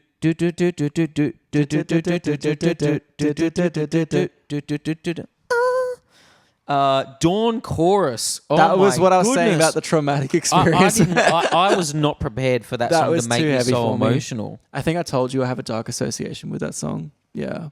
That was hard. Yeah, that was hard. Do you want to share that or let's move on? No. Airbag. Oh, that was so beautiful, man. Airbag. Adams. Oh, beautiful. Yeah. Adams for Peace. Yeah. Not the News. Adams for Peace, he forgot the lyrics, but he just owned it as well because he was like, something, and people were laughing. Then he did the tour debut of Idiotech. Into All I Need. Into All I Need. I lost my mind. I lost it. The very few moments I've ever had in a concert where, like, oh man, very few moments I've had in a concert where I'd like my brain couldn't fathom what was actually happening when that beat started playing. I'm glad I got a recording of like the first 10 seconds of it, and then I was like, nah, I'm dancing right now. And then All I Need, like, back to back, maybe the two greatest songs I've ever seen back to back in my whole life. And the transition was perfect. Cymbal Rush. I was just like, I was on a different planet for Cymbal Rush. Cymbal Rush influenced my latest single. Really? Sorry to self-promote again, but yeah, there's like little blippy, boopy kind of self-promote like as much as possible. sounds, especially in that intro, the bass line. I just took ideas from that and put it in my new track. I think I was so high after Idiotech and All I Need that like Cymbal Rush, I was just on a different planet. We were both like high on life. And then he closed the show with Lucky. That was the set that we saw at the Sydney No, he didn't Opera play House. Lucky. No, he did play Lucky, sorry, you're right. Yeah, that was the last song. Yeah. That was the set. That was Amazing. amazing. One of the best concerts I've ever been to. Yeah. Thoughts on Radiohead? My favourite band. Always will be. You got a favourite album? Kid A. What about song? You got a favourite Radiohead song? Let Down. Or How to Disappear Completely, but I think Let Down. Because if it was like a desert island situation, I would choose Let Down. Yeah. It's a bit more positive, even though it's If not it was positive. if it was a desert island situation. Even though they're both negative songs, because Let Down's about being let down and How to Disappear Completely is about dissociation, but I just feel Let Down's a little bit more bright Yeah. and I could survive it longer, but they're both really powerful songs. Do you remember like your first discovering Radiohead? Yeah, man. A family friend who I haven't seen in a long time, he was living in New York and then September 11 happened, so I think he was briefly in Sydney or revisiting everyone. Friend of a friend of my dad's, I think, and he came back to Sydney at such a last minute thing because of what was going on, and then it was my birthday and he was nice enough to organize a gift, but I think he didn't have enough money yet because it was just all like this rushed move back to Australia type thing, and he burnt a CD he liked at the time for me, and it was the Bends, and it just said the Bends on the CD in like permanent marker, and I said, "Who were the Bends?" And he laughed and he put on the CD, and from the minute I heard those like ghostly from Planet Telex, I was like, this is so beautiful, because prior to that I'd only ever listened to like, initially it was like Eminem and like that whole world of music from the early 2000s, so I was like, yeah, this is the cool shit. Then I got over that and was listening to like rock and roll like Led Zeppelin, like, yeah, this is the cool shit. So soft rock and that kind of more experimental stuff was not on my radar. So it was my first exposure to like something that was beyond like that teen shitty stuff. So I don't seem to like the Bends as much as everyone else does. I have an affinity with it because it was my introduction to Radiohead, and I also think it's probably like the first real Radiohead album where they really became like who they are today. So I think it's significant. Like, I can now see in hindsight why people might see it as weaker from other albums since, and I do agree in a lot of ways, but it's just so sentimental and nostalgic for me at the same time. Yeah, I definitely tend to like the stuff that came after that album a lot more.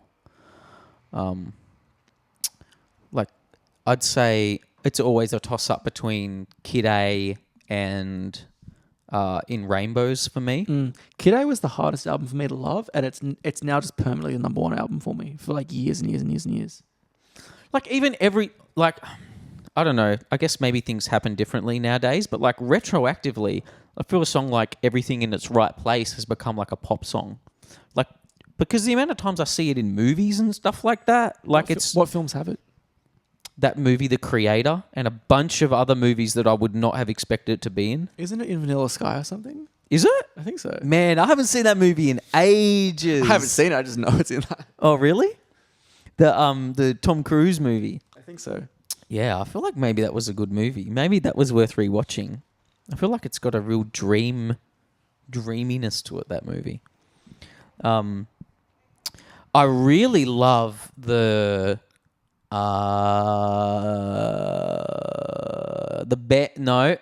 King of Limbs Live from the Basement. Yeah. That is exceptional. I made a comment earlier where I said, except for Pablo Honey and the King of Limbs, Radiohead have put out just like magnum opus after magnum opus or something. I didn't want that to be a slight against the King of Limbs though, because I do love that album. It's just there's a dent on it. Well, it does have Lotus Flower going to it. Yeah. Going for it. But I guess Pablo Honey has Creep. Yeah, I feel like Lotus Flower played a very big part in my getting into Radiohead. Yeah, I think the King of Limbs, it's a perfect album, if that makes any sense. When I say perfect, I don't mean like amazing, incredible, but I mean like it's not necessarily flawed, because it from beginning to end, it's a polished whole. But I don't know if it's because it doesn't have enough like wow factor or the energy or the brightness of the song. It doesn't push up to being on the same tier as like Kid A or OK Computer, because there's no real like moment on it for me. I guess for a lot of people, the fact that it's a Radiohead album is enough push up all by itself, right? Yeah.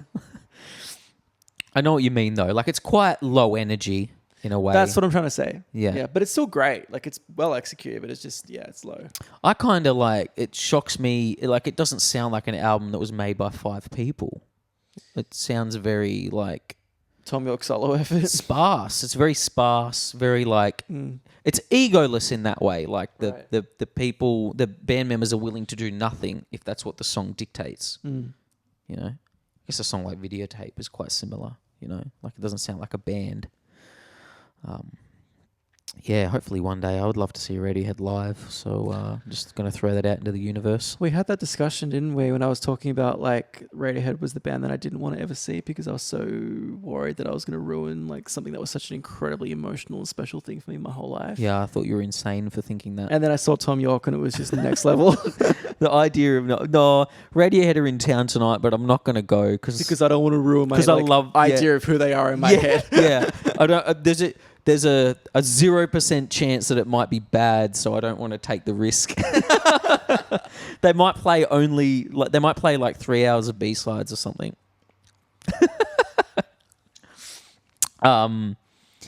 Yeah, that would be sick. What's your favorite Radiohead B-side? Oh, I don't know. I don't know if I've got a favorite Radiohead B-side. India Rubber or Lull for me. Yeah, I don't think I could name a Radiohead B-side. Okay. Chili Peppers? They're great.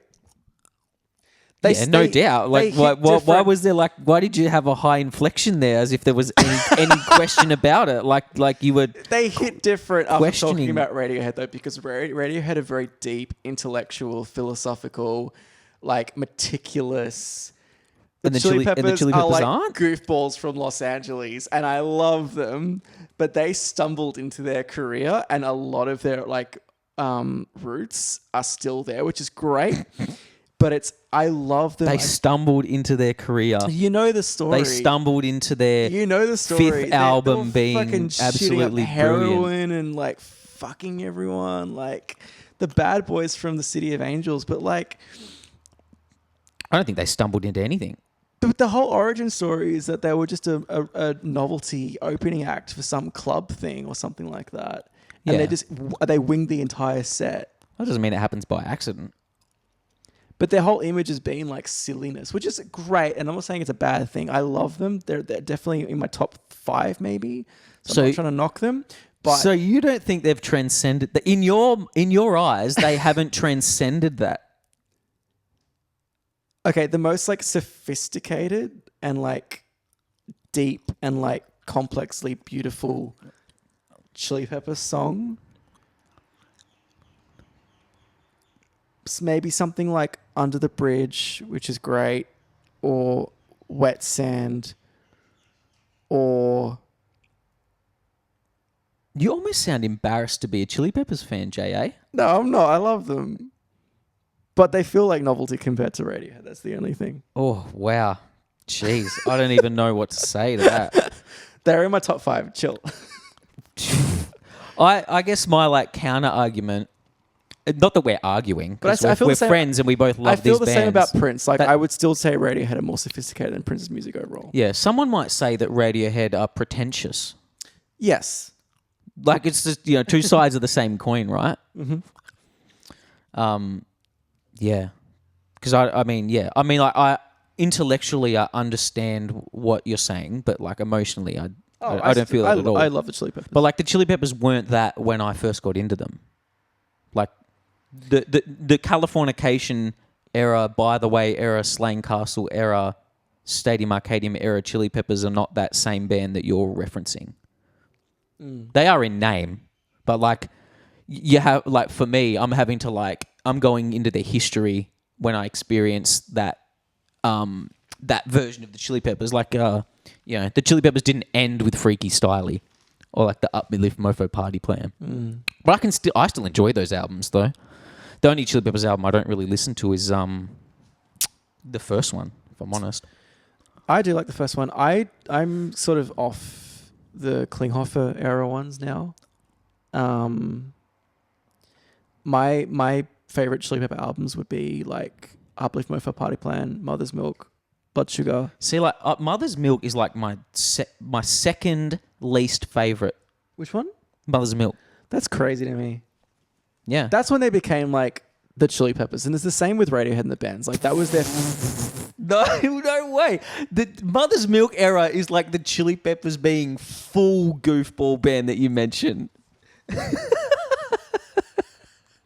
But Flea's pants in the higher ground video. Knock Me Down was a turning point. Yeah, beautiful. Yeah. That's what I mean. Yeah, Taste the Pain. I love that song. Yeah. Yeah.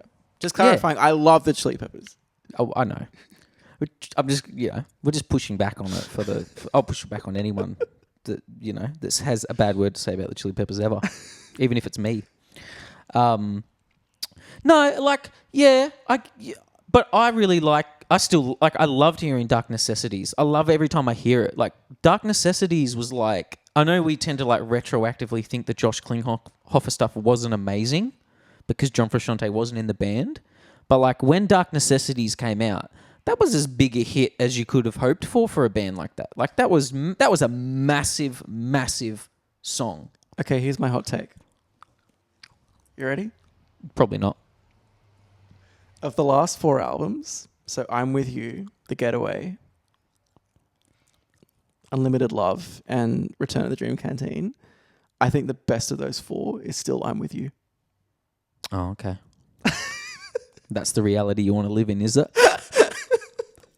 All right. You live your life however you want, You're going to mate. say Return of the Dream Canteen is the best, right? Yeah. Yeah. It is. Because I do think that, like, wholeheartedly. Like, another comment that I saw on the internet the other day, it might have been the same as the Green Day comment. I think this was the same comment, was about how that album is just all B-sides. And I was like, what the fuck are you listening to, bro? Do you not even have ears? But every album that is released the way that it was released like that is going to cop it because it's the same thing as Kid A and Amnesia. Yeah. 100%. 100%. If you release an album too close to the previous one, that's what they say. They say that about Amnesiac. System of a Down, Toxicity, and Steal This Album. People shit on Steal This Album or don't take it as a proper album because they say it's a compilation of B-sides from Toxicity, and Toxicity was one that had all the fame. I prefer Steal This Album.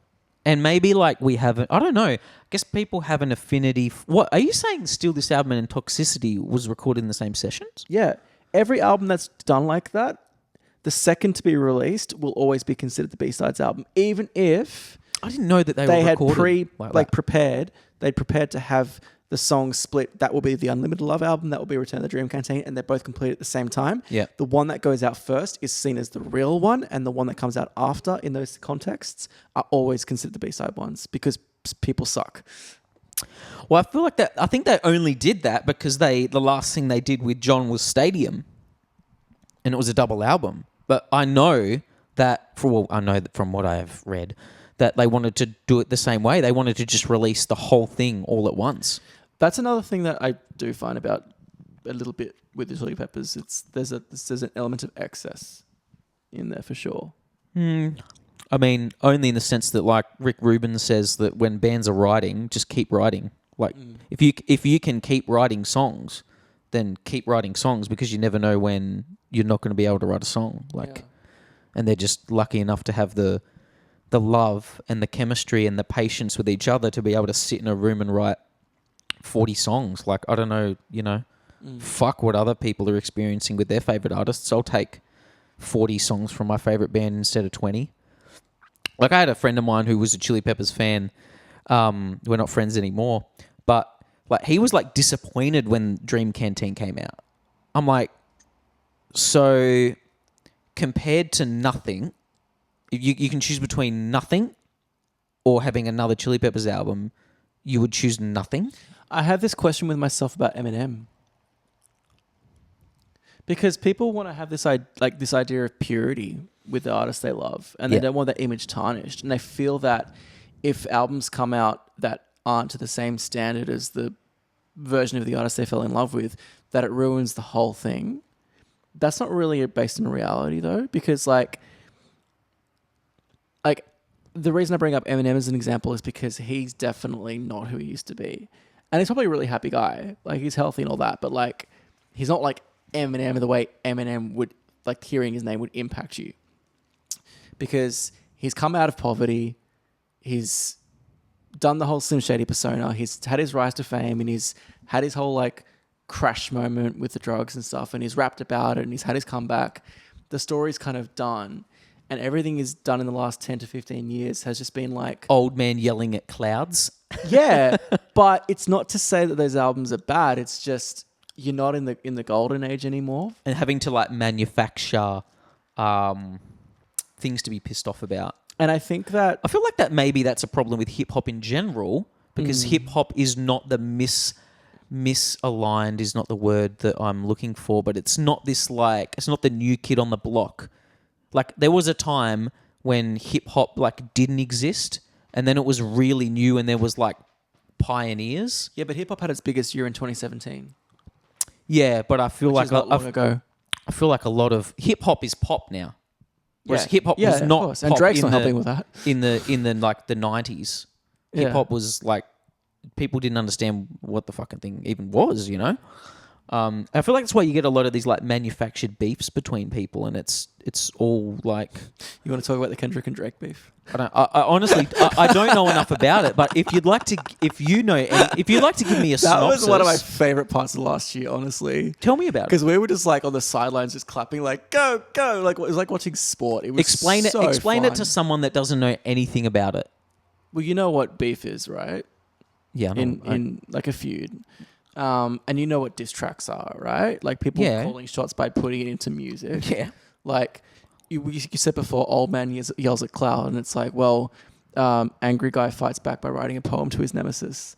Like it's that kind of shit. So it's funny in some ways, but it's also fucking cool.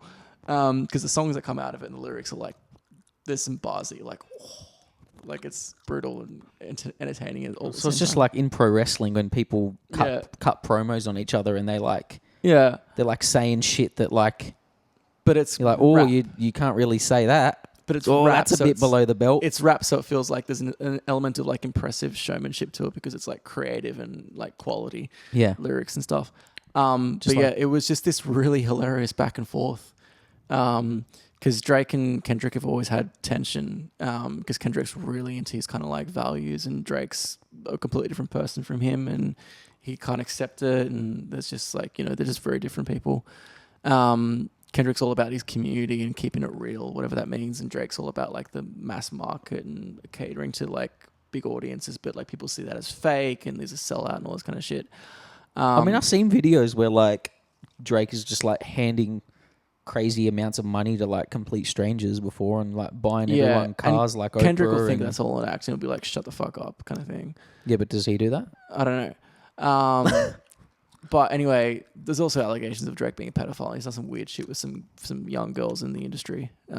Well, I don't know. It seems So, like a lot every successful hip hop artist seems to have those Yeah. claims coming at them at the moment. A lot of things have been bottled up between the two of them, and then just basically exploded because there was some subliminal disses in some songs here and there. But like at one point, Kendrick just outright like called out against Drake, and it was off a compliment of all things. So I'm Team Kendrick, but the song that blew up there was a song called For My what was it called? First Person Shooter, and it was a collaboration with Drake and J. Cole. And J. Cole had the verse where he said something about the big three, and he mentioned Kendrick Lamar, Drake, and himself as the big three in hip hop, and it was meant to be a compliment. But Kendrick heard that and he was like, "Wait, you're saying like the three of us, you're bringing me into your circle as like we're the guys who run hip hop. No, you guys fucking suck. It's just me." So he put out a verse and he just said, "Motherfuck the big three. It's just big ol' me," and it was a direct like comeback to the previous song that the other guys did. And both J. Cole and Drake heard it and they were like, "What the fuck? Like, you're coming at us, bro. We just like gave you praise." So they both put out diss tracks, and then Kendrick hit back with his. J. Cole pulled out of the fight, and then Drake and Kendrick kept going, dropping tracks back and forth like every couple of days, a complete surprise on Spotify and stuff. And people were just like, "What is going on?" And all these amazing diss tracks came out in very quick succession. But the thing is, even though I think Kendrick's start to it was kind of weird and a little bit like unnecessarily triggered, he did actually kind of win the thing, because once they started going at each other one-on-one, Drake and Kendrick, if you think about it as a rap battle, like the call outs they made against each other, Kendrick had way more things to say about Drake that brought Drake down than the other way around. So now basically, like the song Not Like Us blew up. Have you heard that song before? That was the big moment in the whole beef. No, but I'm aware of the song. He called out Drake for being a pedophile, and like people are fully like buying it, and Drake's like humiliated now. Yeah, I heard a lot about that song being like a lot of. I heard these different videos and stuff about people saying that song was like artificially just people are saying that because they can't handle that Kendrick is kind of like winning this and he's blown up again. No, this was about the fact that, like, say someone like me who doesn't listen to Kendrick Lamar, the song was like repeatedly in my like suggested Spotify listens and stuff. That. Like, I did notice that. Yeah. Something strange was going on with that particular song and the record companies and the online companies, because like this happened repeatedly. Like, it was like saying, oh, hey, and it was auto playing. Like, it kept auto playing when, like, I'd be listening to like the Chili Peppers or like Bob Dylan or something like that, and then that song would auto play next, as if like I've been listening to Kendrick Lamar for years and he's just dropped a new track. I mean, with the Spotify algorithm, a lot of those things that pop up are funded. That's how it works. And then that became part of the beef. That's how I first got introduced to this thing being a thing, because it started with me listening to this video about how something fucking super weird was going on with it. I'm gonna be Team Kendrick because I don't like Drake, and I do think that he is a bit of a problematic person. But insofar as the actual beef, I think it's a little bit questionable. But there's like how, you know, do you feel like you have to pick a side? No, but I just prefer Kendrick as a rapper and a person. I guess, you know, like, I don't know enough about Drake to dislike him. He seems fake to me. I get the whole kind of wanky suck up kind of like sellout sort of thing Kendrick might resent. Yeah, I mean, it's interesting because one thing that you said there was interesting that maybe changes my perspective a little bit. Because for the first half of what you're talking about, I'm like, I can't relate to this. As someone that like grew up on like rock music and songwriting and stuff that's like really, I don't know, like beautiful and inspiring and uplifting, and even when it's silly, there's a heart behind it that's just loving. And the idea that like the popular in thing is like people sending diss tracks back and forth to each other seems really like petty and stupid and like a complete waste of my time and uninteresting. There's the culture behind it. When you said the rap battle part of it, that was the part that made me go, oh, well, it's a cultural thing. You know, rap does have a history of rap battles, and it's like they're rap battling in a public forum at the top of their craft. That's how I enjoyed it. That sort of like that is the kind of comment that can make me like open my mind up to what's going on in general. Yeah. Because coming from where I come from, it just seems like it just doesn't make sense. Well, I don't know why anyone would bother. So just to go on a philosophical route, like you say that you engage with music as being something that's expressing something positive or has a positive reason to it, even if it's like a negative topic, it's still trying to like be beneficial. And the idea of just putting out content that's just attacking an individual back and forth is not the way music should be kind of handled. Seems like it loses the point of like the music being the music is not the thing. The egos are the thing, and the egos and the images are the thing. But you also like sport. Yeah, I fucking love sport, but sport isn't music. But there's also that competitive nature about it, right? Yeah, but I don't think that competitiveness doesn't have any place in music. I think it does, particularly in my hip-hop. opinion. No, I think hip hop's made it work. I think the idea of the rap battles, especially, like that's been the founding of its culture. Not the initial founding, but like it's been a huge part of like hip hop's appeal. Like Eminem came from that battle scene. Yeah. And because I think as well, like because apart from breath work and, you know, lyrics, it's not as immediately attainable. It's not. Singing can be considered harder and like a rarer skill for people than rapping, because people can think that rapping is just talking in a lot of ways. Not necessarily. Like when you see how complex the raps do get, yeah, there is when you take it into the context, especially to moving more forward, of it being like competitive, quick turnaround sort of raps too, because don't forget the diss tracks came out so quickly as well. And they were topical and they were relevant. So it was almost like they were freestyled. That showed a whole new type of skill. Like too. how quick between, like you're taking like one day someone drops this and then one day someone like replies to it the next day. That made it impressive. And that's why I was appreciating it as entertainment. Yeah, because I guess like diss tracks did exist 20, 30 years ago, but like it took way longer to make an album. You had to like drop an album for there to be a diss track. Like, and the album cycles were, now you can just make stuff and drop it instantly. Yeah. And create things perpetually. Yeah. I don't think the comparison to sport is relevant because, again, for me, like I don't think music is meant to be competitive in that way. Okay. I don't see how, like me wanting to write a better song than you. Like, what does that gain me? Does that actually help me write a better song? Like the idea of trying to write a better song than anyone. Yeah, but I think specifically rap. Yes, sense, but not, and that's fair enough. Yeah, that's a really healthy, good point. I like the idea of that. But that opens my mind a bit, you know. Yeah, it's kind of like debating.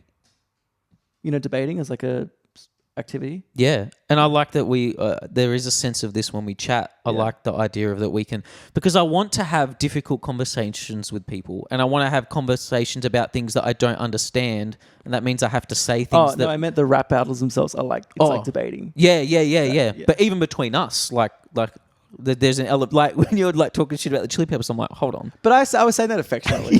Like I love them. Yeah.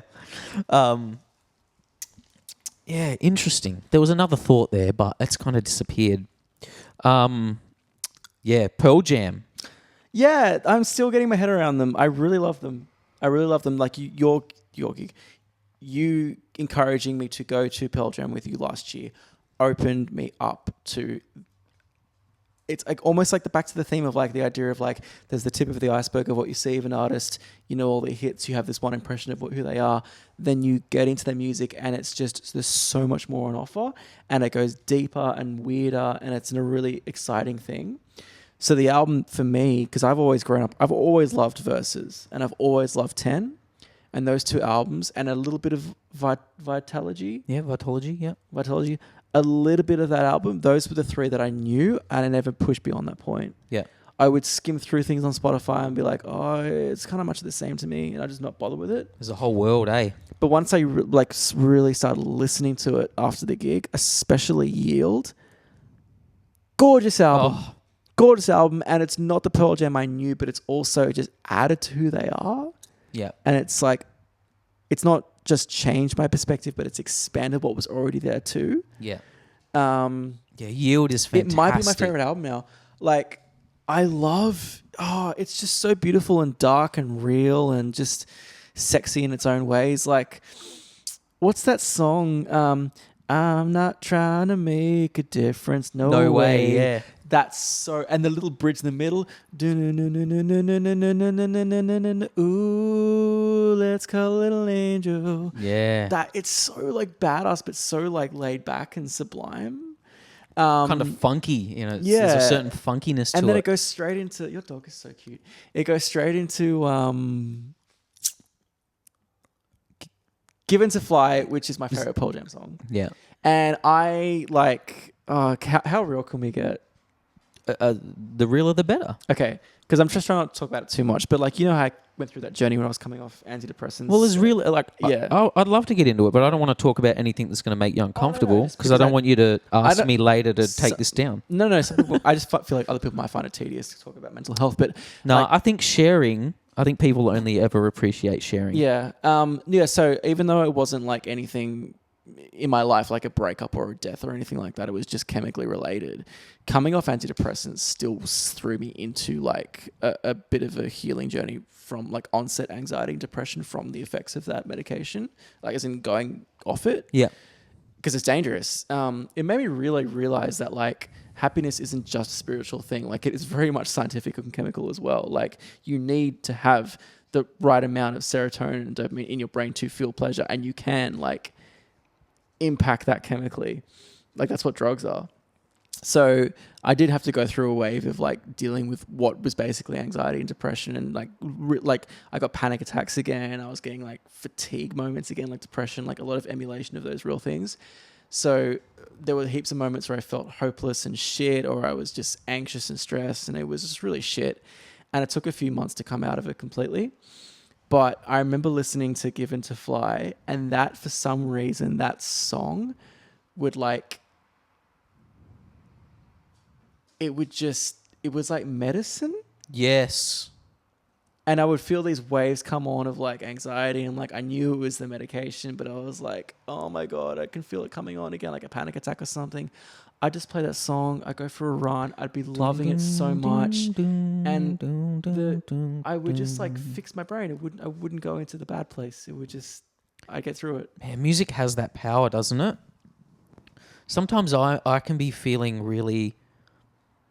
Sometimes I can be feeling really down with it in the course of the day, and like my life situation can be getting me really down, and it's almost like I lose myself so much that like if I could just remember that if I put on an album that I love, I would feel better right now, and I'd be I'd be back to my old self. But because I'm not that me, and because I'm not listening to music in that moment, it's like I can't remember that all I have to do is put on By the Way. And if I put on By the Way, I'd be so happy about life, you know? And I'd feel like everything's perfect. It's like our perception of ourselves, like our sense of like, you know, when like people say like, oh, I don't feel like myself, or oh, I feel like myself again. Like there's that idea of like the self, that feeling. Like if you've developed an experience or some vague sense of identity around listening to an album or a song in a period of your life, it's crazy how much you can get that feeling back just by listening to that song. Yeah. or I that never album. feel more like myself than when I'm listening to the Chili Peppers. And that's why like I'm now making this claim, whenever I'm being recorded at least, that By the Way is my favourite Red Hot Chili Peppers album. Really? Yep. Not Stadium Arcadium anymore. No, and not Californication. But you told me it was Stadium Arcadium. Yeah. And if I ever told you anything else, I was Wow. lying. I was a liar. Wow. My favourite album is By the Way. That was my first album. Yep. But it's so different. It just, the way it makes me feel, the way the trumpet solo in Tear makes me feel when you get to that point in the album and it hits. Oh my goodness. I'd actually go as far as saying it's probably the most unique album in the discography now, in hindsight. Yeah. Yeah. It's underrated. It's the least funky, and that's not a bad thing. But Flea didn't like it at the time. But I love John's harmonies on it. I think it's John's harmonies, just the harmonies just take it to this place. But back to Pearl Jam. So much more fun to sing those songs with someone else who knows the songs. Jeremy went off. Yeah, it did. That's my like strongest memory from the show is you and me. We went so hard for Jeremy. Yep. Like, and it's like it was fun. Like I had seen it before and it was fun, but it was like seeing it with you. Like took it to like a whole nother level, and it wasn't just them playing Jeremy. It was them fucking playing Jeremy. They had really good attitudes as well on stage. Like they were really into the crowd and talking to us, not even down to us. Just like he would just Eddie Vedder would just go they're into one like of yous. Eddie Vedder would just go into these massive like rants, and it was like, I know he's speaking to 25,000 people right now, or whatever it was. How many people do you reckon were there? Yeah, at least 25, 30. But it's like it was like he wasn't phased that he was on stage at an arena gig. It's like he was just being this weird like autistic dude just ranting at a party in a room with someone. Like he wasn't like, we love everyone from Australia, we'll make some noise. Like he was just like, you know, oh, so today I went and I saw this wine, and I don't know if you guys know this one, but like I thought it tasted pretty good. Like, is this a good wine? Like he would just be like that intimate. normal person. It was real. And they're the things you fuck remember. Yeah. Like I want to be like that if I ever like, you know, I'm hoping my career gets bigger. I'm happy with it now, but like I hope I get to play more big gigs, and like if I ever get to talk to the crowd, I'm not going to be like, oh, thank you so much, Adelaide, you've been amazing. Like I just want to be like, yo, that was fun. What'd you guys think? How good's this party? Does anyone know where I can get like the best notch? Like just be like that. A real person. Yeah. Black. They played Black when Beautiful we saw song. him. The solo in that was incredible. He really got. Yeah, What's his name? Mike McCready. Yeah. Woo! It was Underrated incredible. guitarist. Yeah, so underrated. Worth the price of admission alone. Yep. I feel like Black is there under the bridge in the sense that Yeah. like so many, like even if you're not a diehard fan of the band, that's the song that the most non-diehard people go there wanting to hear. Like everyone just signs for Black. Everyone wanting them to play Black. Like just play Black Yeah. for God's sake. Signs literally. And the other thing from that show that was a real highlight was they finished the show and then they played Indifference. The last song with the they lights on, played. house lights Yep, on. House Lights On, Indifference. And you realised before I did, I didn't realise what was happening. And then like, it's just... Does it mean? Oh man, so special, dude. That's an all-time concert moment for me, them playing that song last. Just the energy when they were playing it, because it was just like this little, like, we're just going to fuck around and play another, like a little coda to the show. I love that. Hey, so and I wrote down because you told me a story about how your mum bought that CD in like a bargain bin or something. Yeah. And she hated it. Yeah. 10. She bought 10 Yeah. for you. So my mum, like, because we're really close, and she's kind of raised me like single-handedly, honestly. Because she got me into Prince, like Sade, Björk, like so much music. She would always just like show me CDs that she'd buy. Like she gave me my first Björk album. She gave me my first like, whatever. And one day she came home and she was in her room, and she normally would hang out in the lounge room playing music. And I saw the 10 album sitting on top of the CD player, because this is like the 90s or the 2000s or whatever. I think it was like late 90s, early 2000s. And she didn't say anything about it, but she's always like annoying me with whatever she finds. So I was like, what is this? Like, is this her CD? I was really confused. It was out of character for her. Yeah. And I was just really curious, and I put it on. And I'm like a single-digit aged child at this point, and I've never heard grunge. Mm-hmm. And I think anyone who knows grunge music, like your first time hearing it, it's very like dark ambient, kind of like, it's a really eerie thing to hear for the first time, because it's not the kind of bright, immediate rock and roll that you used to with bands like Kiss or AC/DC, right? It's like, Yeah. there's like That's a good way of putting it. Bright. there's like an element of, and it's not a bad thing, but it has like a depressive kind of tone to it. Yep. But in a beautiful way, don't get me wrong, but it's very like depressive, kind of like struggling, working class, kind of like moody kind of music. And the song that I heard for I think the first one was Still Once, but I think I skipped it because the intro was really long. Yep. And I went straight into Even Flow. I have a very fond memory of this album. I was 8 years old. 9. The chorus was so angelic and big, and the vocals and the panning, like there was something open about these huge harmonies that they exploded into.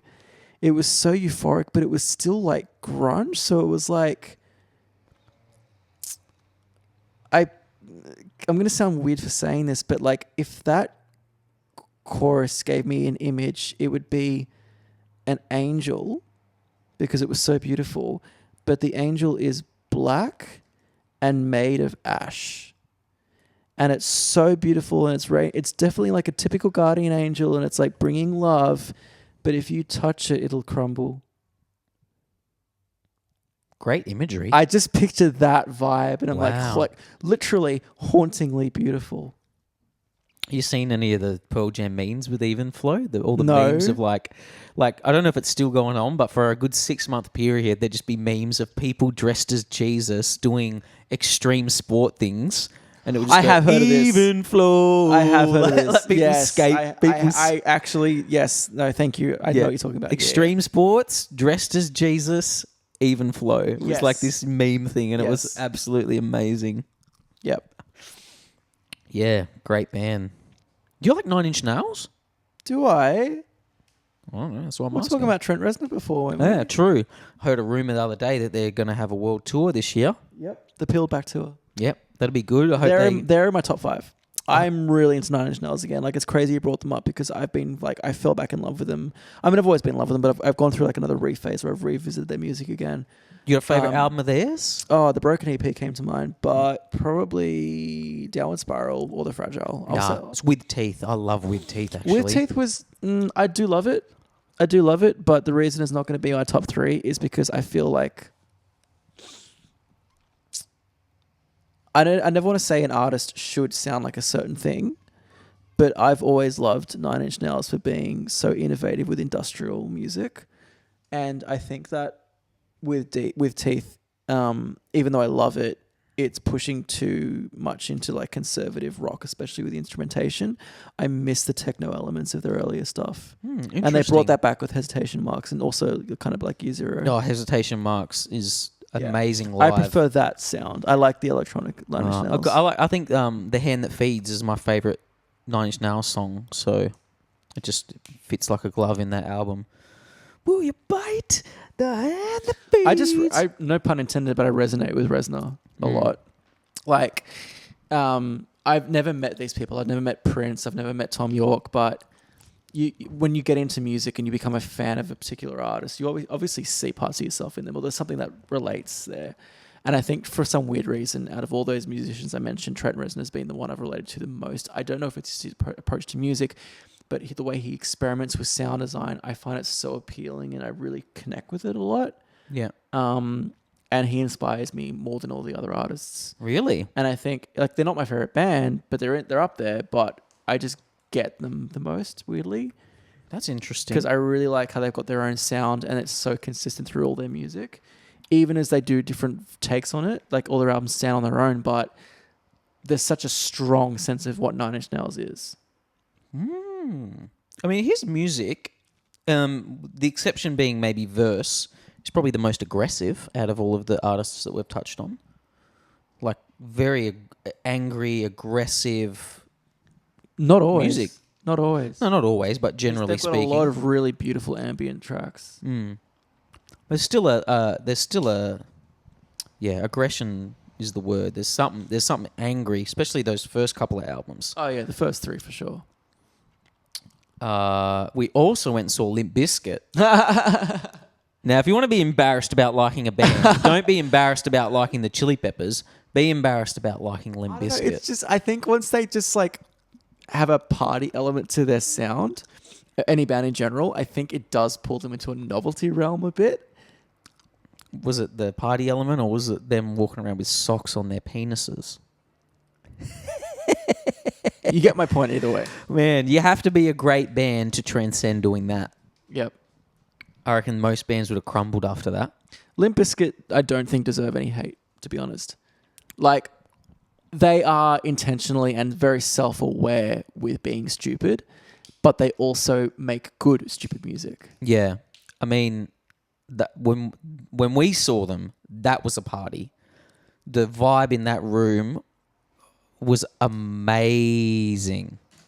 They were so happy to be there.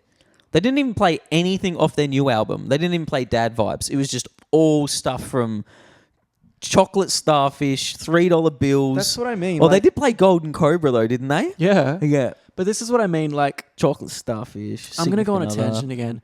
I loved it. I loved every moment of it. 1999, like it was just... While there are certain genres I gravitate towards, I have liked almost every genre under the sun. The thing that makes me like an artist more than anything is if I can see, from what I've seen, if I interpret that they're a good person or a good group Fred of people. genuinely seems like a good person. Yeah. So all of his fuck off. Like the thing I was saying about, again, I haven't met Drake in person, but he gives me a vibe that he's really fake and into himself and doesn't have good intentions. I feel like Fred's the opposite. I feel like his music can be goofball music, but he seems like a really sensible, smart, nice, genuine guy with a big heart.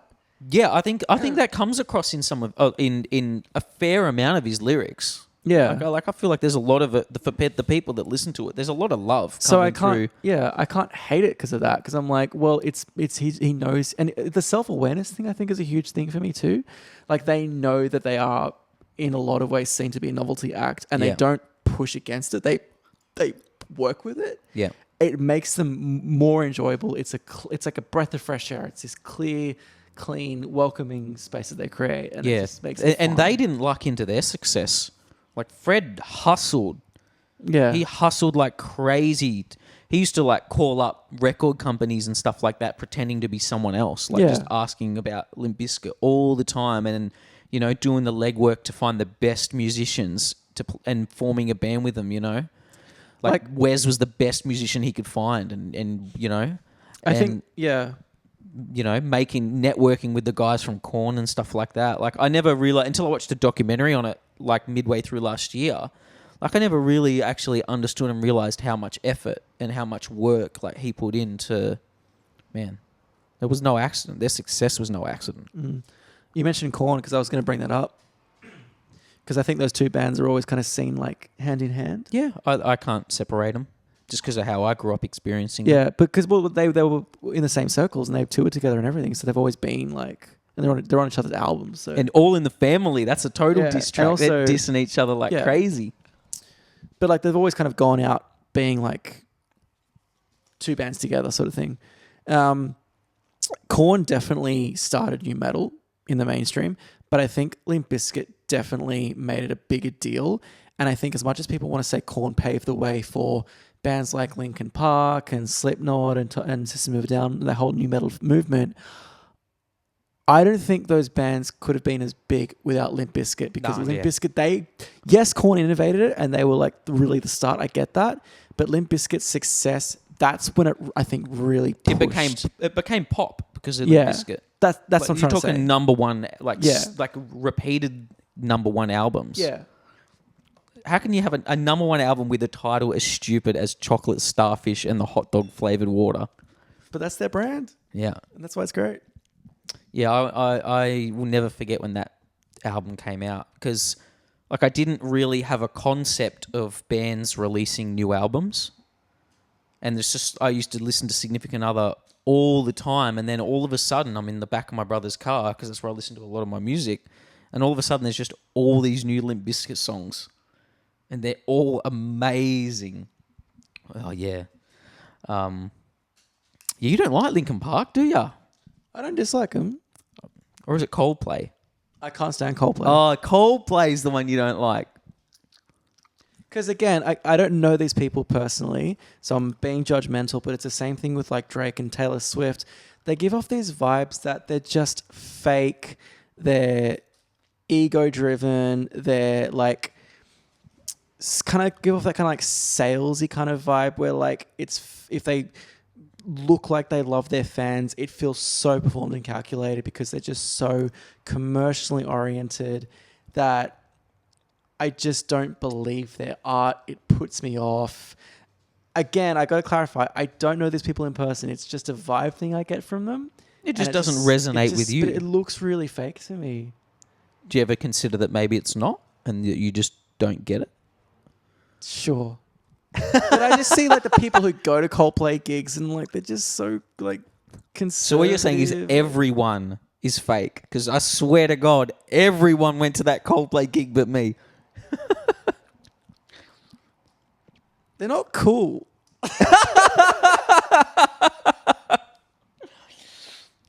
Fair enough. Like it's just the Wiggles for grown-ups. I'm sorry. Oh, brilliant. Absolutely brilliant. Yeah, that's a really beautiful statement to make. That's the kind of stuff I'm looking for in this podcast. I figured. I'm never gonna forget that one. The Wiggles for adults. That explains why my sister likes Coldplay so much. That's too funny. You got PJ Harvey coming up soon. I love PJ Harvey. Nothing fake about her. Yeah, I love her. As real as she gets. As Yep. real as it gets. Yep. Nick Cave. Portishead? Are they coming out? No, but I wrote down trip hop. So I just thought I'd just say Portishead. You got me excited. Yeah, I sorry. was talking about bands that we've seen or are coming out. Okay. That would be cool. I don't know if they still tour. Massive Attack. That's another one of your favourite bands. Got the tattoo. Ooh, is that the only band tattoo you have? No, I got 3 tattoos. Of bands? Of my top 3 artists, yeah. Oh, yeah. So there's a Prince one then, I guess? Prince and then Sanglian. Oh, Yeah. yourself. Yeah, I'm in my own top 3. Yeah, sick. That's a good idea. You should be. If you want to get more meta with it as well, I've actually organized this specifically.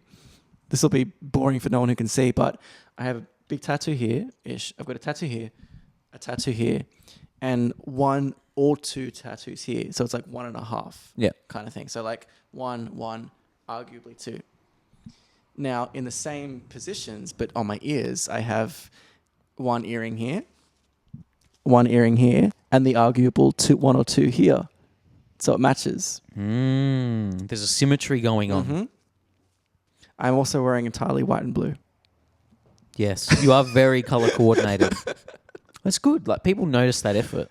Even like strangers that you never speak to on the street, they see the effort that you've put in, and it makes their day just a tiny bit better. It just feels good. It's like if life is a video game, you get to create your own avatar. So like, have fun with it. Oh, 100%. No, it pleases people's eyes. Like, it's just, we want that rhythm, Are you a fan of Kanye West? Weirdly, yeah. Oh, because I love him. I realized the other day, like, I pretend like I hate him, or I make fun of him for being really fucked up. You pretend that you hate him. I've listened to every Kanye album at least 10 times, and it's not even like I've not ever been like conscious like, am I a Kanye fan? I never actually thought about that because I've always it's one of my favorite questions to ask people because he seems like such a divisive figure. Like of modern times, of our lifetime, he's the artist that's like going like.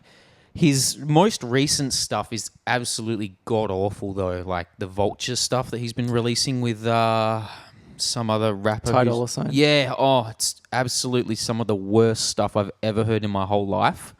But that goes back to what we were saying about like, does it like tarnish any of the other albums that he's made? No, it doesn't. Absolutely not, it doesn't. I completely forgot about that album and also Donda because I listened to them once and I didn't care for them. But like when I think of Kanye West, like, do I like his music? Yes. Okay. What's the music I like the most from him? I know the old school fans froth on the first three. For me, it was from My Beautiful Dark Twisted Fantasy onwards that it got really interesting, and I started to be like, well, this guy's cool. Simultaneously, he was being a massive douchebag and embarrassing himself in the media a lot. So it was like one of those like, he's really irritating and horrible, but he makes good music kind of things going on. My Beautiful Dark Twisted Fantasy, Life of Pablo, I said out of order, Yeezus, then Life of Pablo. Like Life of Pablo is a deceivingly good album. Yeah. Like upon first listen, it sounds so good. Listening to it for the first time, it sounded really disjointed and strange. Because he kept changing it as well. Which is but even the genre from like track to track, it's almost like you listen to a bunch of different genres. But what's the other one I think of? He did that one with Kid Cudi, but there's the one before that, like his solo effort. That was a really short album because he did like Jesus is King. No, the one before that. That album is amazing. The one where it says "I love being bipolar" or "I hate being bipolar." Oh, that awesome. one. Yeah, I think I listened to that. Yay, that's it. Like, is that even an album? Weirdly a good album. Like, I remember that one being like really appealing to me, and I don't know why, because it felt very short and like a random, like very typical late 2010s kind of like mini album. I think that came out at the same time as like Kamikaze by Eminem, so it was kind of like the era of like short rap albums, but which was actually a relatively decent Eminem album. It kind of hit like Amnesiac, like it felt like a very understated, but kind of like it was appealing because of that sort of like little album, and I was like, this is cool. It wasn't pretentious, it wasn't like in your face, it was just like weird and cute, but I liked it. I think Graduation's an amazing album. It's up there. Yeah. But classic Kanye for me still, My Beautiful Dark Twisted Fantasy onwards. Yeah. Jesus Walks is an absolute banger. I love it. It's just the reason it's problematic is because now I'm a hypocrite. Because I was saying before that I can't like a musician or a band if I feel the people behind the music are not good people. Now I'm a hypocrite because Kanye throws that theory in the water. Because he's probably the one person who I'm like, maybe him and Marilyn Manson, where I know in a lot of ways you are not great people, but I love your music. Kanye, it's complicated for me because I feel like he's probably genuinely mentally ill, and I feel for the guy, and I don't mean to be insensitive saying that. I think he's got this energy that means well, but he's confused and he's got some trauma or something, and he just gets things out the wrong way because he might have some troubled relationship with himself. He tries to be ahead of the curve and be controversial and innovative, but at the expense of actually upsetting people for the wrong reasons. Like, I know like Elvis was controversial. I know that all innovative artists are going to be breaking barriers and pissing off certain communities, but Kanye coming out and saying that slavery was a choice, for example, like I guess he just doesn't think when he you're talks, not- maybe, or you're not like saying something that's going to be a bit controversial, but it's actually really forward thinking. You're just saying bad things at that point. Like that's where I'm. And what was the other one where he said he was anti-Semitic at one point?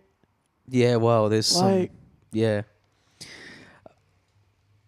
I like to give Kanye the benefit of the doubt. For some I feel reason, for the guy, but also the way he's treating his new wife. It's just. do you dream? Sometimes, and I have some really strange dreams that make me feel like I'm dealing with some shit. Oh, yeah. Like, I had a dream the other night that I was back in the home that I was living in temporarily for like a month at most before I moved to the north. And I was in a really bad place emotionally, and that was a really bad part of my life. Not because of where I was living, but I just associated the two. And in the dream, I moved back in, and I was like appreciating it so much more because I'd healed from whatever I was dealing with. And I was missing that person, and because we stay in touch now and then, not big conversations. I haven't seen her in person, but she says hi now and then, the person I was living with. And I've always looked back and been like, if I hadn't been in that bad place emotionally, because what I was dealing with, would have I just stayed living with her in that area? So I had a dream that I was back there. It was weird. Did you when you were on like antidepressants? Did you dream then? Did that affect your like dreaming? No, but I had really bad sleep. I could tell, because I don't want to come out and like, the reason I was a bit apprehensive about talking about it earlier is because it is a controversial topic and it's dangerous, because I don't want to start leading people astray and telling them to do this and do that with medication, especially brain medication. But I had a bad experience with them. And I would have like a lot of sleep paralysis, which never happened before. Is it like where you're awake but you can't move? Is that what's It's horrible. Yeah, it's literally that. It makes me think of like the alien abduction stories that I hear. Yeah. Your mind's awake, but your body's not. It's the worst thing in the world. Sounds very scary. Yeah. And I knew the medication was doing that to me. Oh yeah. And what about like meditation? Have you ever had any like experience with that? And then like that makes me, because I feel like the creative act of music is can be a meditation, and that comes back to why I don't like the competitive element of music, because I feel like that gets in the way of any kind of like meditative experience about the creative process and creating music. You can't be you can't compare meditations, Like my meditation is not better than yours. Yeah. But yeah, sorry, I went on a bit of a tangent there with the question, but just generally, like, I need to meditate more. I definitely know that because I have anxiety as a person, or I've got like GAD or whatever.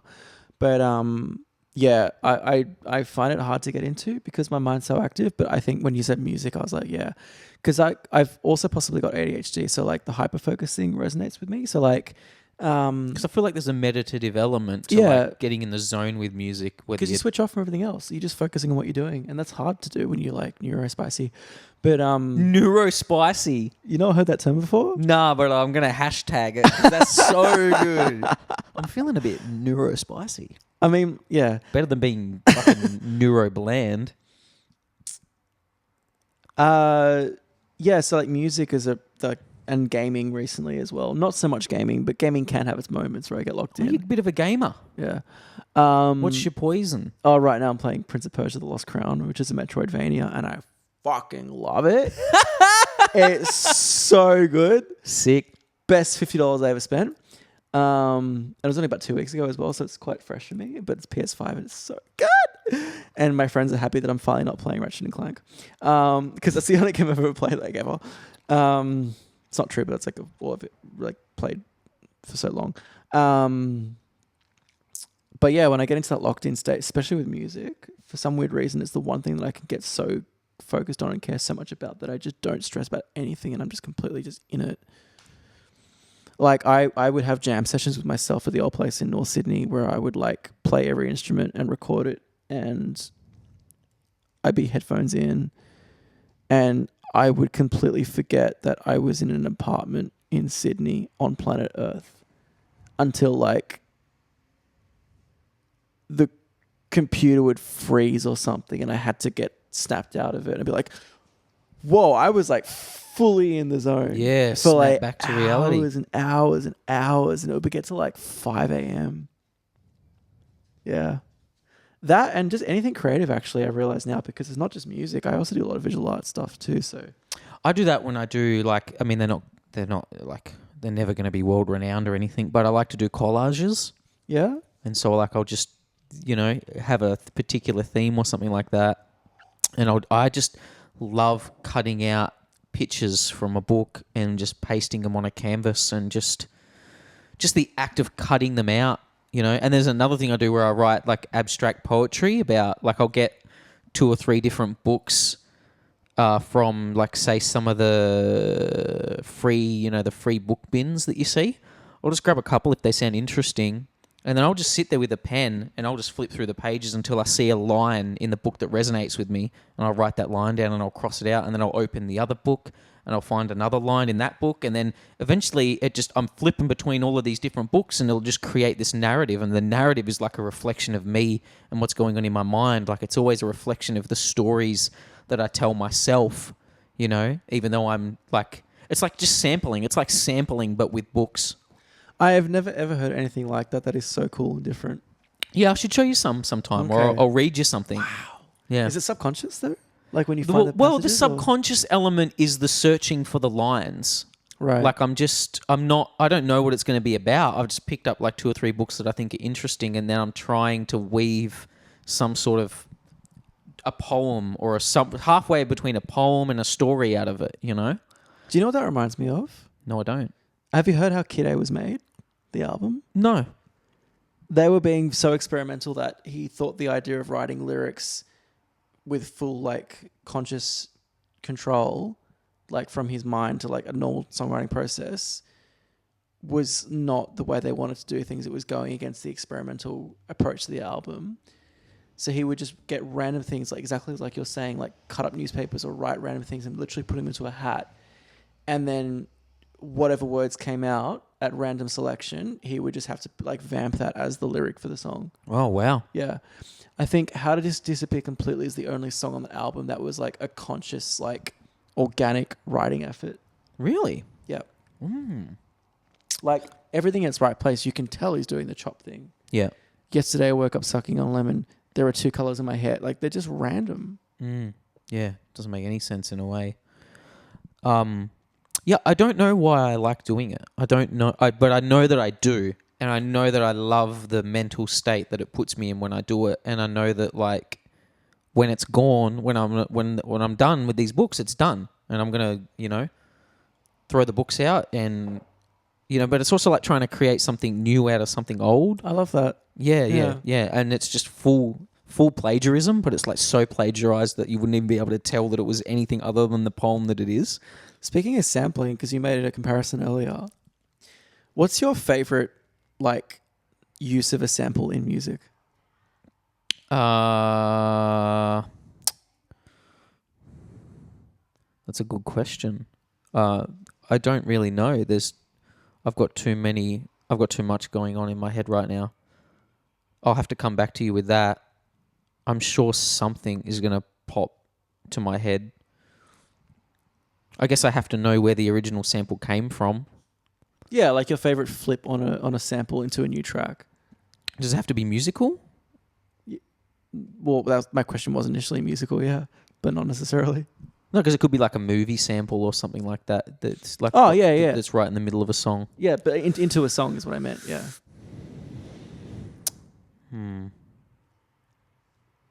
I don't know yet. Do you have one? My mind goes to Massive Attack because they're really creative with their sampling. They don't put them in obvious places. Like most hip hop producers will just jack a funk track and slow it down and put their own drums on top. And it's like, well, sample. But Massive Attack found really weird shit and put it even more weird places in their music. So that's fun to dig out. I mean, my first thought. I mean, I don't know even any of the original samples, but I just think of the first Wu-Tang Clan album in general. Like I know that whole thing is just tons and tons of samples, and I think that what's been created on that album is it's probably the finest use of sampling that there is. RZA. Yeah, that's definitely my favorite hip hop album. That's for sure. It's good to know. 36 Chambers. Yeah. Yep. Wow. You stumped me. You stumped me with that question. Like my brain is like buffering. We'll come back to it. Yeah, but I feel like nothing really.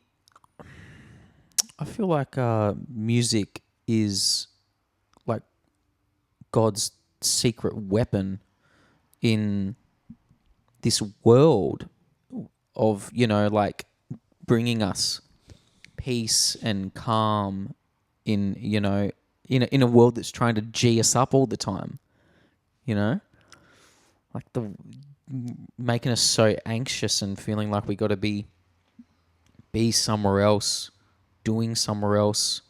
There's just something really, really healing about music. Like even when you came in today before we started recording and you picked up my guitar and you said this is the most relaxing thing that you can do. Oh yeah, because I needed to settle. Because it's been a hectic like weekend and start to the new year, so I found it was good to help just adjust into it. Yeah. You know your way around a guitar pretty well. I've been playing for quite a while. Yeah.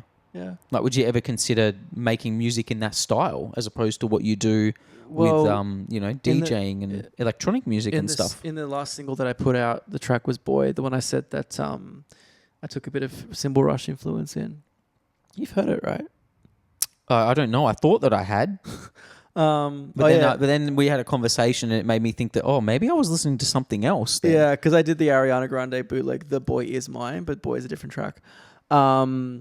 So I do play guitar on that song. But it's processed, so it's just the background in the second half.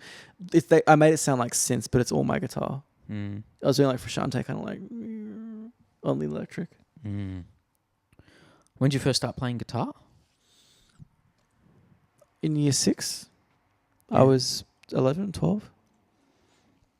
I guess that like comes back to, like, I don't know. My mind is thinking about what you said about like the issues that you were having with like the people in the scene and stuff like that.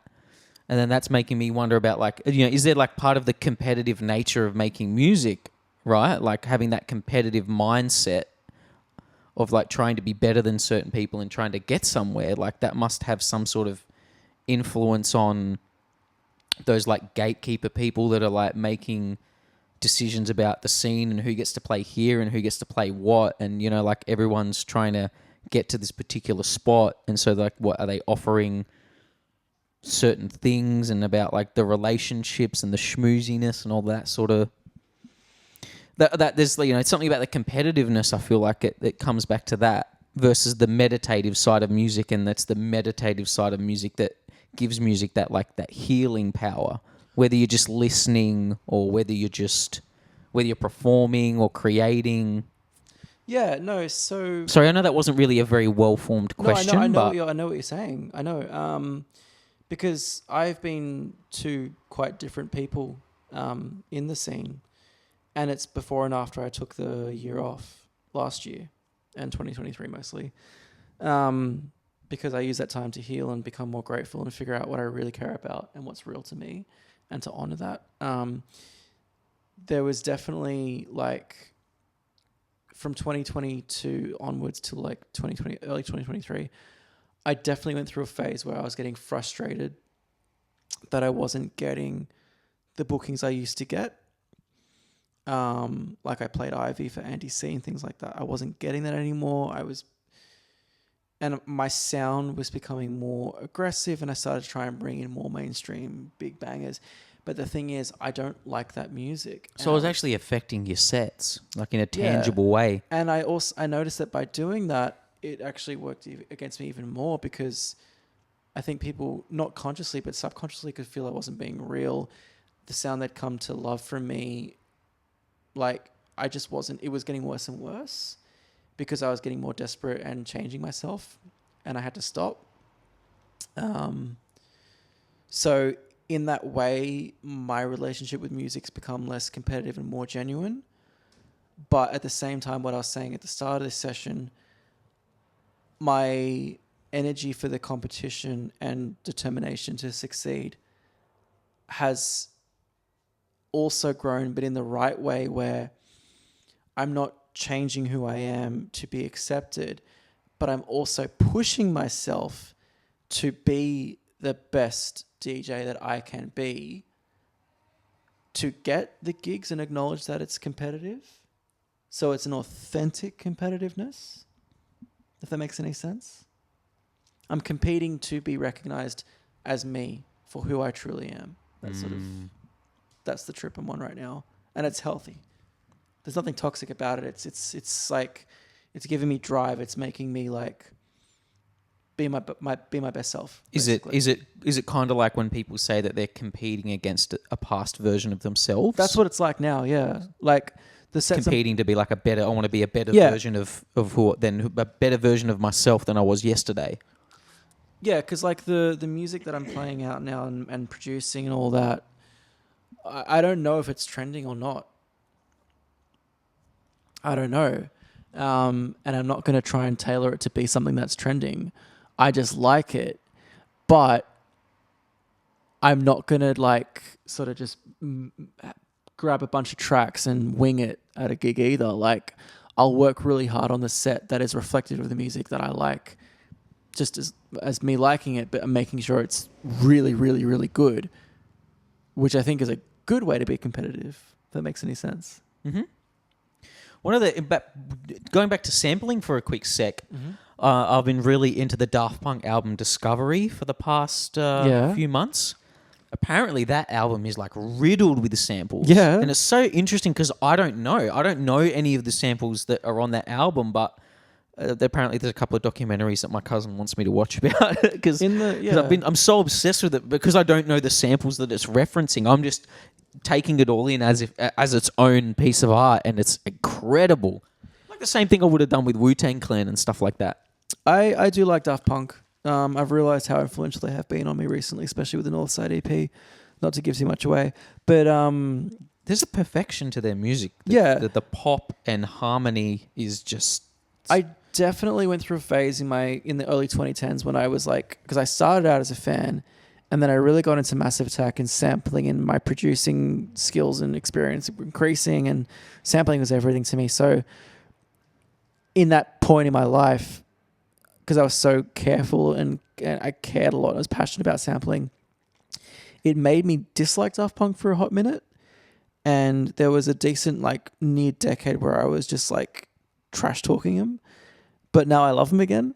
And the reason I didn't like him for that less than decade was because their approach to sampling for the Discovery album I felt wasn't creative. And there's a YouTube video where it's like where Daft Punk got all the samples for Discovery and they do these before and afters, and they've not changed anything. They're just looping sections of other people's tracks, and they've made this like groundbreaking album that's like taken off and made them superstars. But I'm like, I got irritated because it wasn't creative. It just felt really like lazy, like a rip-off album at that point. But maybe I'm just more relaxed about sampling now that I'm not as pissed off about it, so I can enjoy it again. Are you much of a movie guy? Segue. Not really. I went through a phase last year when I tried to get into it because I was isolating myself because I was in that gap from not going to club gigs and not really knowing what I could do with my free time. So I watched a lot of films. I went through a magic realism phase. What is that? What's a magic realism phase? It's the most complicated genre, and I don't even know if it's a real genre, to be honest. It's like also known as low fantasy, where it's not quite a fantasy like Harry Potter or Lord of the Rings. Like it's not full-fledged fantasy film, but it's not a normal drama set in the real world where there's no magic. It's this like ambiguous intersection where everything in the film could be life as we know it, but there's just one little thing that's like makes it off. Yeah. And it could be literal, like it could be actually be that it's this love story between like this widower and like an elf that's moved in across the road in an apartment in New York. And they don't acknowledge that it's an elf. It's just for the fuck of it, the film, the guy's an elf. Oh, perfect example. Have you seen the trailers for the new Robbie Williams biopic? Yes. Okay. Oh, I've seen them. How is a chimpanzee? Yeah. But no one acknowledges it. Brilliant idea. That's magic realism. Okay. Actually makes the biopic like stand out amongst all of the other crap. Did you see it? Not yet. But I agree. Having not seen it, I feel like that's like a really good drawing card for I it. will definitely watch Yeah. it though. Do you have a favorite movie? Blade Runner. Okay. First yeah. one? Yeah. I think the second one is actually brilliant. 2049 did justice to the original. Very To the point where, as its own movie, love it. to the point where like my ex-housemate, he watched it about a year ago and he's never seen the original Blade Runner, but he saw 2049 and he loved it. And I had a moment where I heard him like say that he watched it and he loved it, and I felt as a fan of the original I felt satisfied because it was enough. Because I feel like if you've seen 2049 and you haven't seen the original, 2049 did so much justice to the original that it's fair to say you've experienced the appeal of Blade Runner. You've experienced it. Yeah. Interesting. Yeah. I really like it. I mean, yeah, I think that they're different enough that like I can feel no need to compare them in my head. I don't find a need to hold one up as better than the other. Yeah. They both have a valid reason for existing. Yeah, I could sit here and say the second one's my favorite of the two, but it could just be the first one as well. Like they're both brilliant in their own way. Yeah. Yeah, cool. Great sound design in those movies. Your favorite TV show? Dawson's Creek. Dawson's Creek. Sick. That's a good answer. Do you... So like a two-parter. One, dreams, goals, aspirations, plans. And then the second part of that question is just, in general, do you plan much? Are you much of a planner? Do you try to plan stuff day to day, week to week, month to month? I align with chaos. Oh, I align with chaos. Yeah, sick. I don't say it to be badass. I'm like, you know how there's like the theory about like there's chaotic neutral law, something. I've always understood that like my personality, like I'm the chaos person. Like improvising. Yeah, disorganized, emotionally driven, that kind of thing. I'm that kind of person. Emotionally driven. Yeah. I'm still learning to not be impulsive. I'm getting good at it. Like I still consider myself pretty well maintained and mature, but like I still definitely make 99% of my decisions because of emotional experiences. I feel like that's not a good thing. Like I feel like I don't want to be driven by my emotions. For me, it's coming from a place of passion though, and like that's how I engage with life. Yeah, for sure. It's like a spiritual thing almost. Yeah. I feel something about this, I'm going to do something. I'm not saying your way's wrong and my way's right for the record. I'm just saying like I feel like I generally these days I live my life trying not to be driven by my emotions. Maybe it depends on whether you're having more positive emotions or negative emotions. It's the negative ones that I give myself more time now to be rational. Yeah. Yeah. But like when I get inspiration, I don't want to dampen it. I mean, can you be inspired without being emotional? That's a big question. Yeah, that is a good one. Hey, I don't have the answer, but it's a great question. JA, one thing I really like about you is that you have opinions. Is it like a subtle way of calling me an arsehole? No, it's not.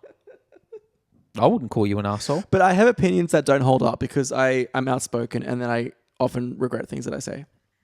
Yeah, I feel like that's the kind of safe space that we need in this world, though. Right. We need I want my podcast to be a vessel for that. Like, you know, it's okay to, like, I feel like we need to be okay. And that's part of the problem with this world and with censorship. Even if it's stuff that we don't like stuff that Kanye's saying, we need to be able to say stuff that isn't true, that we don't believe, but we think, you know, like we might think that we believe it, but until we actually say it, we don't know. And then we say it and we hear it, that we've said, you know, it sounds different saying something out loud than it does just saying it to yourself in your head. And if you don't have the courage, or you're fearful of saying certain things or of being censored, then you're holding it within, then it starts to like grow, and it becomes all this weight, and it becomes this like thing inside you, for better or for worse, right? Whereas like with safe spaces and stuff, it's like if we can say stuff like opinions that we don't really think are true, like, or we don't know if they're true or not, at least we can say it and then go, actually, you know what? That didn't sound right, you know? Yeah. I mean... The Chili Peppers aren't a silly band. No, I'm just kidding. I'm going to listen back and be like, oh, some of the criticisms. Yeah. No, I don't mean it as you're an asshole. I like that you have opinions. Okay. You know, I think that maybe it's not worth having an opinion on everything. I certainly want to have the most opinions about the art that I like. That's the opinions that I care the most about. I care more about like people's opinion on my favorite piece of art. Well, that's funny because that's like a paradox, because on the one hand I care about their opinions, but on the other hand I couldn't give two shits about their opinions. I only care about my opinion. That's everyone. About their art, you know? Yeah. But as opposed to like, say like politics or certain social matters and stuff like that, I feel less of need to have an opinion myself, but I do want to understand other people's opinions and why. And then I guess the opinion will form itself over time. And change. Yep, and change. How do you take to people whose opinions change? Do you think hypocrite, or do you just see growth? Probably depends on how well I know the person. Like if I have to know the person... I have to know the person to a certain degree to be able to understand that their opinion has changed, I guess. You know? Like, I see someone like Russell Brand as someone who... he has changed a lot in my lifetime. Like, he is someone that seems... he's a completely different human being now compared to the person that he used to be. So am I going to, like, say that he's a liar and a hypocrite because he's the opposite of the person that he once was? Or am I going to see someone that's changed? The problematic thing as well is, like, especially in celebrity culture, when you're in the public eye and there's media involved, like, if you're outspoken about certain opinions like I am, I'm not saying I'm in the public eye, but, like, if you're outspoken about opinions, that's going to go on the record. It's going to enter, like, media. It might be there permanently on YouTube or whatever. And you might alienate people or accrue a following for whatever you're saying at the time. And then within the space of a few years, you come to realize some things, your perspective changes, and you say a different thing. People will then, like, dig up those records and, like, be like, oh, what happened to this person? You were saying this back then. And, like, they just want that person to stay that way, so they can't handle that person's kind of changed. Yeah. Yeah, it makes us uncomfortable when people change. Yeah. Well, is there anything else you want to say? You want to, like, you want to plug yourself? Yeah, talk man. about some things coming up, ambitions. I've been saying it casually, but the Northside EP is coming out. That's been a long time coming. I'm going to make much more noise about it because I've been dropping hints for a while. But I'm thinking about printing out stickers and just going crazy and just vandalizing the entirety of Sydney. Yeah, so just get it out there, man, because, like, I've not put out an EP in 4 years, and they seem to come out every 4 years now, which is crazy coincidence. But yeah, I'm super proud of this one. It's my most energetic release. I think it's going to be definitely a massive step up from Control, which was the last one I put out. I'm much more in tune with my real self. I'm not thinking about trends, but I put more effort into making more complex and fun and exciting music. So that's been my big focus. And yeah. Have you got and you got a gig coming up on the 15th, eh? I've got a gig every month now. Sick. Just casually, like, I'm in a lucky place where I think it's because what I was saying before, I'm putting so much effort into my mixes now, my socials. And I mean, we didn't really talk about it in this session, but, like, what Instagram's currently done right now with their fucking layouts really fucked me up. But before that, I've been really putting heaps of effort into like my image and my sound. So I feel like it's paying off because people just hit me up all the time now for gigs. Is that Instagram stuff like within the last couple of days? Last 24 hours, yeah. Oh, really? My entire profile was based on the grid possibilities, like piecing together artwork that would cover like 9 I love it tiles when and people stuff. do that. That looks Yeah. sick. I don't really know how to do that yet. My but it looks entire amazing. profile, and it was 8 years of work, was based on that. It's now a disaster. So I've temporarily deactivated, and I've messaged like I'm probably not going to get noticed. Oh, but so you're not 100% sure if you can go back to the old way yet? You can't. But I've been commenting on like anything to do with Instagram. I've just been spamming social media. I've messaged all of their Instagram support pages, like nothing rude, but just like really just telling them up front, like, yeah, this has fucked me, and can you please like take this feedback on and really think about changing it? Yeah. Yeah.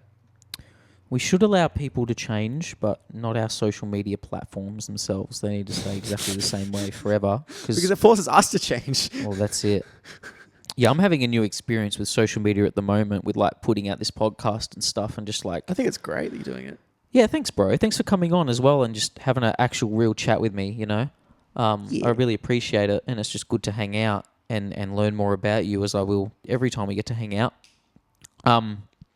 Just like trying to understand, like, I don't know, like just having different social media profiles for different things and wanting to like compartmentalize things and like having a personal one versus having a one that's about the podcast, and then having one, like I have a YouTube where I'm just posting videos about me talking about wrestling, and then that's going to transition to sport in general. Just why? Because it's a part of my life, so it's just, if I want to say something about sport for 10 minutes, I can put that there. And I don't know, like, it's just an interesting experience because there's no rules. You can have 1 million Instagram profiles if it's going to help you with your art in some sort of way. But it's just a lot to sort of wrap your head around. Like, I want to have and then how to introduce them to people, because you don't want to like overwhelm people with all of this stuff, you know. But like, I want to have another one for my music when I want to like rebrand and start releasing music again. It's like, but I'm not going to release that on the the podcast platform. Do I do it on my personal one, or do I make a third one or a fourth one, or and then you have a band one? It confuses me because, like, I for the longest time thought about creating a second Instagram profile to just be my personal one, because right now I just have the Sanglian one, and then with Facebook I have my personal page and my Sanglian page. But the problem is with Facebook, right? They've really fucked reach for pages because they're pushing for people to pay to have a page, to have people see their content. Even though someone's liked the page, that person doesn't see your content unless you really push it. It's really shit. Yeah, it's awful. But what you get instead on news feeds now is like all these suggested and like things that just say follow in the top corner. It's like, but it's things you're not actually already subscribed to. So it's like junk mail. Yeah. And they're like just dodgy memes and like random videos that aren't like what you subscribe to. They're not your friends posting. So it's a really chaotic environment right now. I think social media is really in a bad place in general. Like, it's always been toxic, but at least when it came out, you really felt like you had control over the way you were sharing what you were doing. Like, I'm going on a tangent, but like 15 years ago when I was doing my music under the J Moon moniker and I was doing a lot of hip hop stuff, I would share tracks all the time on my account and everyone would see it and everyone knew what was going on and I could reach so many people and it was great. Now, if I post something, it hardly reaches anyone. And I just can't see to it as like, oh, I've got 1,000 fans. Yeah, 1,000 people are going to know about this EP. They won't. 999 of those fans will never see a thing I post, even though they like my page. Interesting. It's really screwed up. They call it the algorithms and stuff. It's really bad. So I now post on my personal page at the same time as my music page for music promotion. And what's happening is everyone who's just friends with me on Facebook but doesn't necessarily like my music, which is okay. That doesn't sabotage our friendship, but they're not going to relate to my music posts. They're going to see it as ads for something they haven't really followed. But I have to do it because I'm desperate for more people to see what I'm doing, because my actual page is not reaching the fans that are meant to be the ones who want to see it. Yeah. It's so screwed up. But yeah, it makes me think like, okay, that's where we're at now. The whole era of like self-made artists is gone. Is this going to now create value again for record labels? Are we going to go back in time and need those systems to, because social media's had its time of being, you know, power for the people, and now it's not. That power's gone from us. So are we going to need the old ways again? What about X or Twitter? Did you ever I mess don't with use that? that. No, I don't use it. I haven't figured out how to use it yet. I don't relate to it. I did make an account recently, but I haven't really figured out what to actually do with it. If I'm not going to engage with something and enjoy it as a user, I'm not going to use that as my branding or marketing either. I loved Instagram. That's why that became my biggest hub for my music, because I actually enjoy being an Instagram user too. Yeah. Really, the stories that people post on Instagram is really the realest thing that you see from people that you actually know on a regular basis. Just a very pleasant, well laid out atmosphere. Oh well.